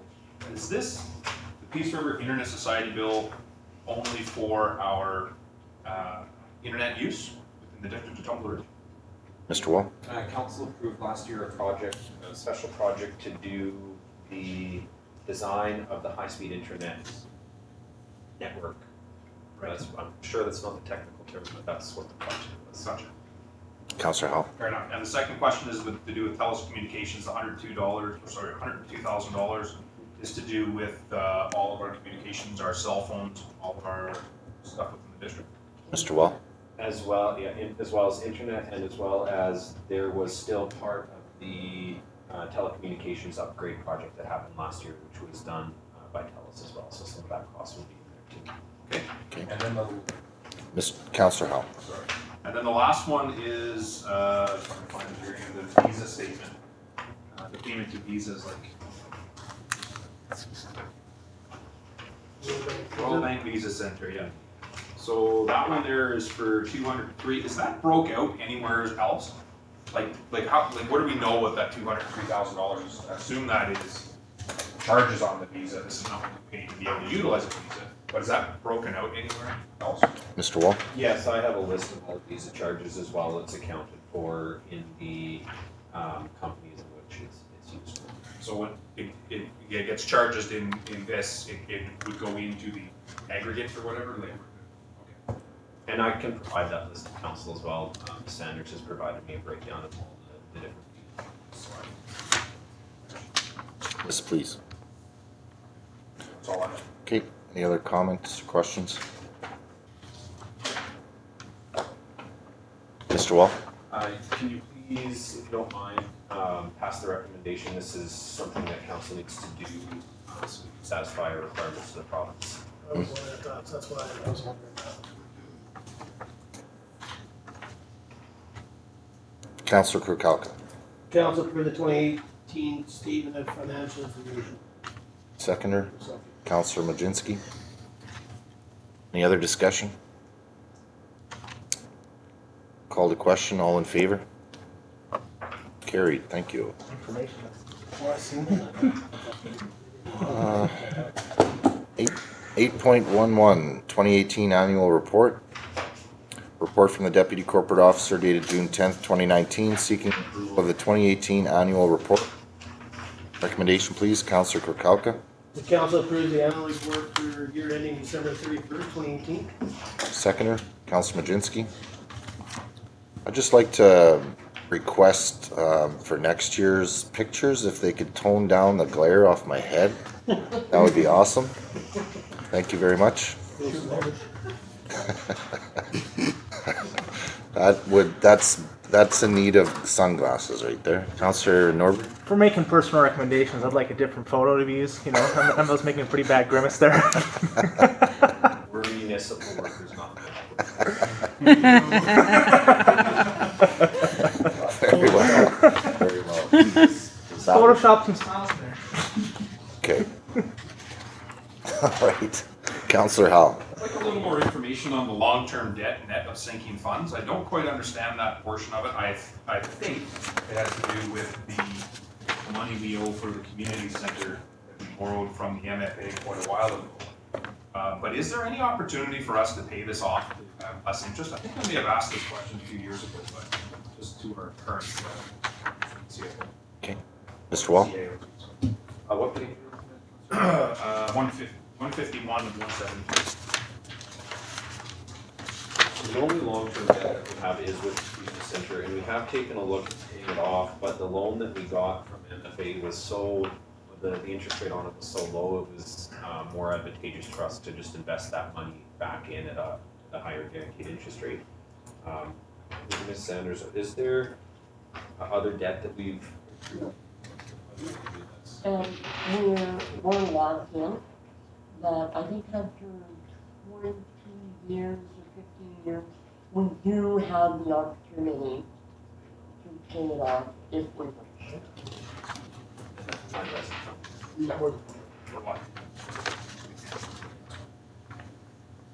Councillor Howell. And then the reserve funds. I want to touch on reserve funds here. I'm just can't find where it is in the report.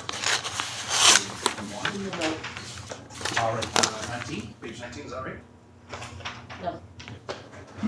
So that's something that, you know, I think we need to get this put onto our strategic plan. We haven't put it on there. We've talked about it many, many times. And it, you know, I had, you know, we need to review it. I don't know what the plan is for staff to do that, but I think Mr. Wall had told me at some point that there was a plan to do that. For the strategic planning meeting? Specifically to do with the reserve funds. Okay. And to have some discussion with council so that we're all kind of brought up to date of what reserve funds are, how they work, which ones are outdated, and which ones may have to be brought back in. I think that discussion needs to start happening pretty soon. We need to get into that. Absolutely. that discussion. Mr. Wall? Yeah, no, that's good to have that discussion. We're looking, right now in your strategic plan, you'll be, your staff will be bringing you a policy that would recommend adding another reserve fund, and that would be for street replacement. But having that general discussion, or at least delivering to council a report on which one of these are still active and which one of these just need to be completely disbanded, is something that we can do and needs to be done in our asset management. Yeah, there process. is quite a few reserve funds at the moment, but some of them are active, some of them aren't. Yeah, like municipal building needs to go, RCMP building needs to go, drainage needs to be relooked at, parking needs to go, water needs to, water and drainage are doing okay, same with sewer, cemetery maintenance needs to be updated, and the gas tax, that just needs to be spent on the project next year, so we can deliver to council the details of it. Is there any way we can include that in our strategic planning meeting coming up? Information on these, yeah, sure. Yeah. I think that's what Councillor Howe is looking for, is more of a open discussion, committee style. Councillor Howe? Yeah, and there may be some stuff there too that we could understand how equipment replacement costs. So how that money is set aside and when we utilize that money, is it to buy a grader, or is it to buy a fire truck, or whatever, so that we have a little bit better understanding of why they're replaced and why we use them and when we use them. So, because I don't think that they're always utilized when we buy equipment and stuff. Yeah, active or inactive too, yeah. Okay. Good points there, Councillor Majinski. Just a quick question about the gas tax. Does that have to be spent up in the fiscal year? It can keep on accruing? Mr. Wall? Yeah, we can accrue it, but it's one of those things, let's spend it before someone comes to asking for it. So, we'll be looking next year to allocate that money towards a project rather than leave it sitting there. Okay. Councillor Howe? And within this report, do we have any idea of what our investment returns were for 2018? Yes, it's in our financials, which is in here. So it's, a part of what's in here is just the audited financials, and I know it was in the audited financials. So, 140 return of investment. Sorry. Yep, oh, that's good, thank you.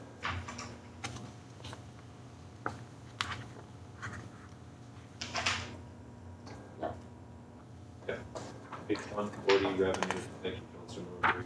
1, 2, 3, 4 lines from the bottom $403,500 in no, sorry, that was the budget. $575,054 in 2018. Councillor Howe? So, again, I'd like to have just, maybe we should touch on this again as a council. We should maybe look at where our money is, where it's invested, how much we keep in our checking account, because the way I understand it, we have a very large checking account. You and I have discussed previously. Would that be something that council would want to look at again? I mean, the last time we looked at this, we took this thing from making $25,000 a year to now making $575,000.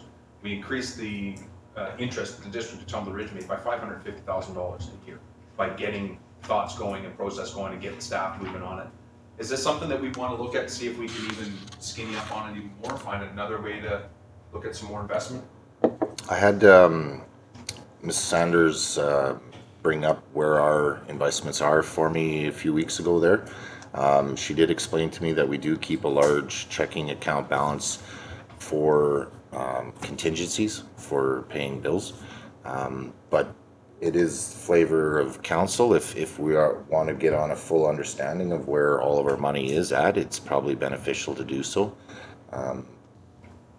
I do believe it's up to the CFO's job to decide where those monies are allocated as far as investments goes. Like, I don't want to get into a micromanaging, oh, we should be at the bank, Royal Bank instead of the CIBC or something like that. But as far as a full understanding of where it is all at, I think it would be beneficial for sure.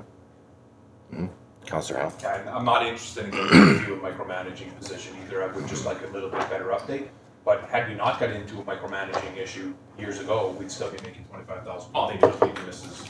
Sanders would have picked it up when she came on board, but yeah, it was initiated by council so that we got to that point. And perhaps, there is some thought in municipal taxation, or however it goes, that you should, in a business, you should have 3 months of revenue kept aside, so, or 3 months of expenses kept aside. Perhaps municipally, they keep a year, I don't know. But it would be interesting to have that conversation, just to see if there's anywhere in there that we could, see if there's something we could have a discussion about. Mr. Wall, would you be able to bring forward a report of all of our investments and checking account balances to a future meeting for us? Thank you. Okay, any other comments or questions in regards to the annual report? Nope. Okay, moving on. Or no, we need to approve it. So the recommendation's on the floor, correct? Seconded? Okay, call the question on the recommendation, please. All in favor? Opposed? Carried. Thank you. Okay, schedule of meetings 8.12. I did add a meeting to June here. We called a special meeting June 23rd. Anyone else see any issues with the schedule?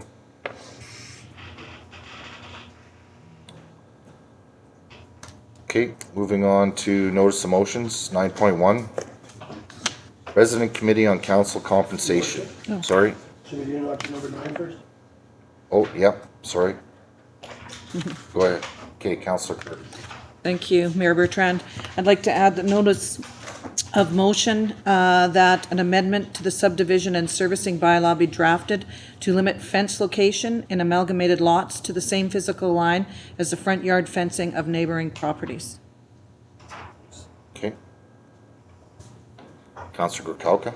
That unbudgeted funds in the amount of $10,500 be approved to secure and operate a trade show booth at the 2019 UBCM convention in Vancouver.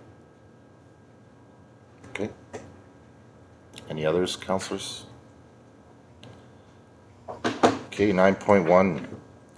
Resident Committee on Council Compensation. Mayor Bertrand brought forward the following notice of motion at the May 21st, 2019 regular council meeting.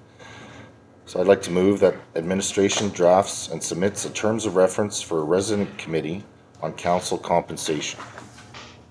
Seconder, Councillor Gorkalka. So I'd just like to open, there has been a lot of discussion and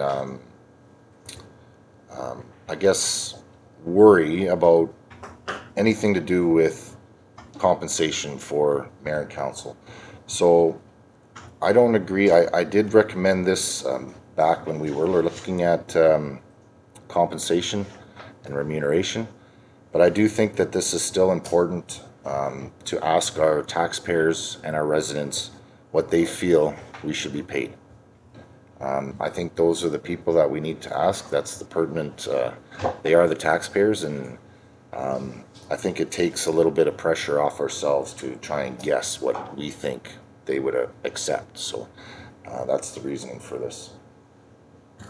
Councillor Howe? So we hired a company prior to you guys coming in on council to do a study to find out where we were, and we paid for professionals to do this, not residents of Tumbler Ridge, professionals to do this.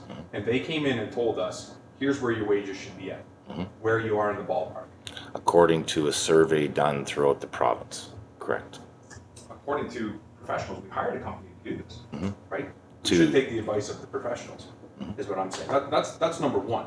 Number two, we had the opportunity to change this early in this council, because I believe it was brought up then as well, that not we wanted to, but it was brought up and we voted on it already and turned it down. We did not want to change the amount to make it any higher. We went with what would fix us on the taxes. Because we were losing a little bit for the way the tax structure changed in 2019. I don't understand why it's coming forward again. We've had 2 or 3 cracks at this, now we're gonna take a third. Are we just taking cracks at this till we get what we want out of it, or what? To me, I disagree with it. We've already gone down this road twice, 3 times. Not once have we asked the taxpayers though, and that's why I want to create this resident committee to ask the taxpayers as well. Councillor Norbury, then Councillor Kokauka. Yeah, so I'll touch on why I'm in support of this, and I guess it's from my perspective. And in my perspective, me personally, I don't feel confident in asking for Tumbler Ridge to pay me more money than what I signed on for. I think that my thoughts on this should be, I think a committee would be best to make these decisions, because I would make decisions. I'd always be willing to make the sacrifice. Whereas I think a resident committee can make a better decision, because I am swayed in these decisions, for or against, because it does affect me. Councillor Kokauka. Yeah, just a couple things. Are we allowed to pick who chairs that committee? Mr. Wall. Yes. So, yeah, I'm actually, you know what, I'll be honest, I think it's come up, this is probably the third time, maybe the fourth time. I think this is probably the way we should have started it out. I think it's hard. I mean, I know myself, I would have been more in favor of voting in a wage increase in July of 2018 to start in January of 2019, when who knows if I was going to be reelected or not. I'm not really giving myself a raise and giving the council raise. I think that vote was missed. This here is not us deciding as a group what we should pay each other. It's residents going to come back and say that we are overpaid and maybe should take a deduction. I'm willing to do that. Me too. I am willing to do that. So I fully support it. But one thing I'd like to, I guess staff's going to do the terms of reference. One thing I'd like to see added, and some of the new councils got to come to the FCM, and it's a little different. We get $100 a day to be away from your jobs, not be paid, and then you have to buy your lunch and your dinner and supper of that. So I'd like that to be added in there too. Maybe we should be adding a food allowance when we're away for full day courses. I think this committee will look at all of the remuneration completely, and hopefully other options as well. I mean, there are different options, but I really believe that, I'm very curious why the community was in support of mayor and council receiving an extra benefit as far as the community center, as the golf course goes. It's very curious to me why they weren't in support of district staff, but they were in support of mayor and council. So I really feel that this is an important step to ask the people that pay our wages if we are getting compensated to their liking. If they feel that we're overcompensated, absolutely I will take a cut. If that committee comes back with a recommendation that they feel that the extra benefit of the rec center and the golf course is not needed and we're compensated enough, I will take that off 100%. But that really is a misstep that we chose not to do, is ask the taxpayers. Excuse me. I definitely understand where you're going with the consultant firm that did the study. The problem I have with that study is that study looked at the province and looked at population size and remuneration. From my experience and talking to mayors and councils throughout the province, I believe everyone throughout the province is on this level. So to have an average or a mean on this level compared to where it could be or where it should be, it's really inaccurate information, I think. Councillor Kirby. Thank you, Mayor Bertrand. Will this committee just be looking at compensation? That will be the only function? Remuneration of the council, yes. Okay. And do you have, do you know of other communities that have used this? Yep. Dawson Creek has just done, just finished their assessment with a resident committee as well. Okay, thank you. Councillor Kokauka. So I'd like to know how if council decide, or it's a majority, we're selecting somebody to chair that, how we do that. Mr. Wall, I'm not sure about that.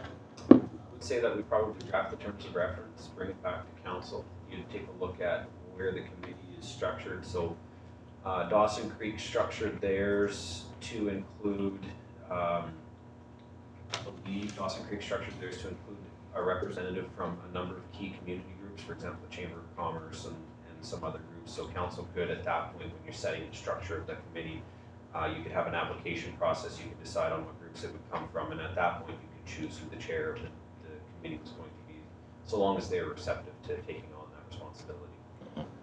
Okay, thank you. Okay, any other comments or questions?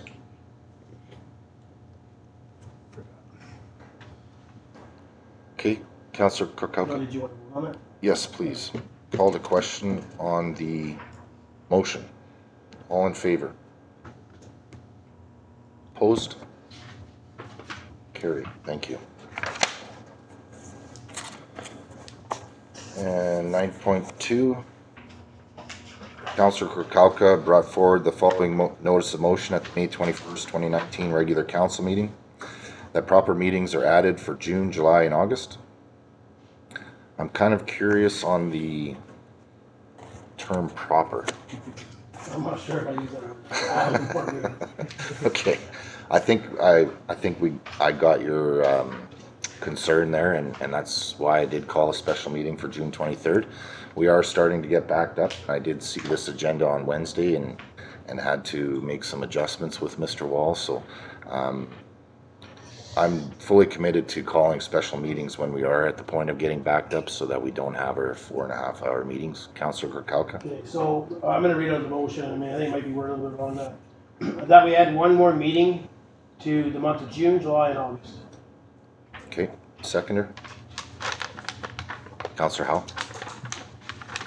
For discussion, Councillor Kirkcaldy. My opinion, instead of calling special meetings, if we set it in there, we all know that, you know, if you're not gonna be here, you can let Mr. Wall know, or the worship know, and the meeting of the council, we don't have quorum. But it just proves that we've backed up. I mean, my understanding is, we're backed up for the 24th as well, in regards to some of the delegations that are sitting there waiting and whatever. So to me, it's needed. It's like, you know, where there was a CARIBOU or whatever that's really put us behind and stuff, I just think it should be added, you know? Mm-hmm. That's my opinion, and I think it's not wrong having 2 meetings a month. Okay, Councillor Norbury. Yeah, I agree with you. I agree with Councillor Kirkcaldy. So just for point of clarification, do you want to add like a 3rd to June, or is the added special meeting sufficient? Yeah. I just did it because it's in there for June, July. Okay, And Councillor Kirkcaldy. sorry, Your Worship. And to me, it should be a regular meeting, not a PNP, a regular meeting, 2 regular meetings, and that way, if there's decisions that need to be made, we're not trying to call special meetings, and then, you know, no offense, but any council that's away on holidays, at least you know there's a meeting, you may miss that one. I mean, tonight, I'm not sure when our council procedure bylaw passed, probably another reading on the 24th, final reading in July, we'll be able to call in after that. Right, so there's that option. But I think it's important. I mean, look at the agenda tonight at 8. I know we've had some big discussions, but we have a closed path. It's one as big as our open path. Mr. Wall, I'm not positive on the special meeting and regular council meeting. If this motion were to pass, do they still need to be special meetings called? Yeah, Can you explain that, please? You can only set the regular meeting when you put your original out. It's in the community charter, the timeline has to be. So council can have a special meeting where you're just to deal with regular meeting business of council. That's not an issue. It's just technically not a regular meeting. It'll be a special meeting. Okay, That would be added each month. So one more in July, one in August. right. Okay. Councillor Majinski. Thank you, Mayor Bertrand. If we're all caught up, can we still cancel those meetings in July and August if we're hopefully caught up in June, the end of June? So then we can say no more special meeting. Well, I think if this motion were to pass, I think it's instructing me to call a special meeting for July and August as well, I believe. I think. Yep. Sorry to speak. I think it's needed. You know, if we get caught up, I don't know if we're gonna get caught up. I mean, when we're holding residents off delegations, I mean, I know we all received an email, and that's fine, but, you know, I know the worship's gotta make the meeting try to fit within our timelines, but, you know, it's gonna get lined up. I mean, we stay here for 4 hours or 5 hour meetings and burn our staff out, have to be here tomorrow morning again at 8 o'clock. I think it's unfair. Okay, call to question. All in favor? Carried. Thank you. Okay, councillor's business. A couple of reports from Councillor Norbury. Thank you very much. And I just wanted to remind all councillors when you do your councillor reports to include Mr. Wall so that it can be on the agenda as well. Any other councillor business? Councillor Howe? Yeah, I have something I want to bring up as a concern that I see in our community here. It has to do with the housing development that's gone down in the HD Mining's housing development. So last summer, I seen they came in and sprayed hydro seed down on the rock. And then I've seen this summer, they've now came in and addressed it with topsoil and hydro seed with it. My concern is that the district of Tumbler Ridge's property is still being neglected. The roads that they had to dig up to put in this development were replaced, but they didn't replace any of the grass or any of the topsoil in the areas where they created the giant ditches to get to the drainage areas. And it was my understanding as a councillor in the previous council that our stuff would be fixed first before their stuff got fixed. I brought this up with Mr. Wall over the weekend briefly. We had a quick conversation over it. There is some, appears to be that we lost the topsoil, or the topsoil was given away that was supposed to be utilized to put into that area. Frankly, I don't care what happened to the topsoil, but that area needs to be fixed. Our district lawnmowers can't go down there and mow it. The rocks are out onto the road. You know, kids you can't walk down over there. You're gonna roll an ankle on these rocks down there. And that was not the agreement that our neighbor made with us. Our neighbor, the folks that put that thing down in there, said that they were going to fix all the areas around Tumbler Ridge that they disturbed to put that in. And they didn't. They came in and they fixed their own property. And ours is left in disarray. That is not right. And I don't know how to go about this properly, but what I would like to do is I would like the district of Tumbler Ridge to topsoil and seed that thing at our cost, and I'd like to bill it back to them. That's what I'd like to see us do. Because it just feels like to me, it's just another one of those things where the district gets fooled around. Right? Yep. Good wording, right? Well Came done. close to- Well Well done. But it doesn't feel right. If I need to tear your fence down so that I can get a piece of equipment into my backyard so I can build a new garage pad, wouldn't you think that I would fix your fence before I go and complete my garage? Yes, that's not right. That needs to be fixed. That needs to be addressed. And I don't know how, but as a council, I think that that's the step we should go towards. Okay. We should pay for it up front, charge it back to them. Councillor Kirkcalkin? Yeah, just on that, I don't disagree with Councillor Howe. I think he should have brought it up under notice of motion. Sure. That could have been dealt with in the meeting coming up. Sure.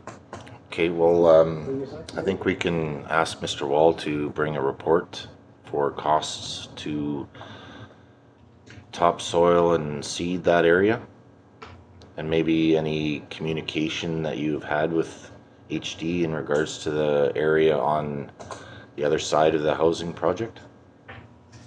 Would that be? There's 2 or 3 areas there that need to be addressed there. One of them is across from them on Moncton Way, across, and then the other one is on Northgate, Southgate, where they've created that giant slot. Yeah. Where they've cut that whole bank out, and it's all just pit run gravel up the hillside there, right? So those areas there should be addressed in my mind. That was something that I was very adamant on when this whole thing was going through. We had a deal in place where they were going to get some of their money back, right? They put a covenant forward or something, and they said, well, we want to use that money to fix the stuff, so we allowed them to do that with the hope that they, well, not the hope, the promise that they were going to fix our stuff first. And our stuff hasn't got fixed. It's not right. It's not very neighborly. And now they, if they ever want to come back in here and come in as a delegation and try to get their mind going again, I don't look very favorably on that anymore. I was in total support of that group and that company when they came into town. But now, I sure don't like the way we're being treated. It's taken a long time to get it to where it is now, that's for sure. Councillor Kirby? Thank you, Mayor Bertrand. Through to Mr. Wall. Do we still have money being withheld for any thing that hasn't been completed to our satisfaction? Mr. Wall? That? It's not as strong. I think part of this conversation should probably have to be closed. The language is not as strong as anything not done to our satisfaction. Okay. Okay. Councillor Norbury, did you have a comment? Oh, okay. All right, any other councillor business? Mr. Wall, so if you could bring a report in regards to that area likely to closed, that would be great. Okay, question and answer period. Staff, do you have any questions? Polite one. All right, resolution to close meeting. I'd like to take a 5-minute recess before we move into closed. We're gonna need a motion to continue as well. Yes. Okay, Again. yes. So we're at our 3-hour mark here. Motion to continue. Councilor Norbury, seconder. Councilor Kirby, all in favor? Opposed? Carried. Okay, 5-minute recess, please.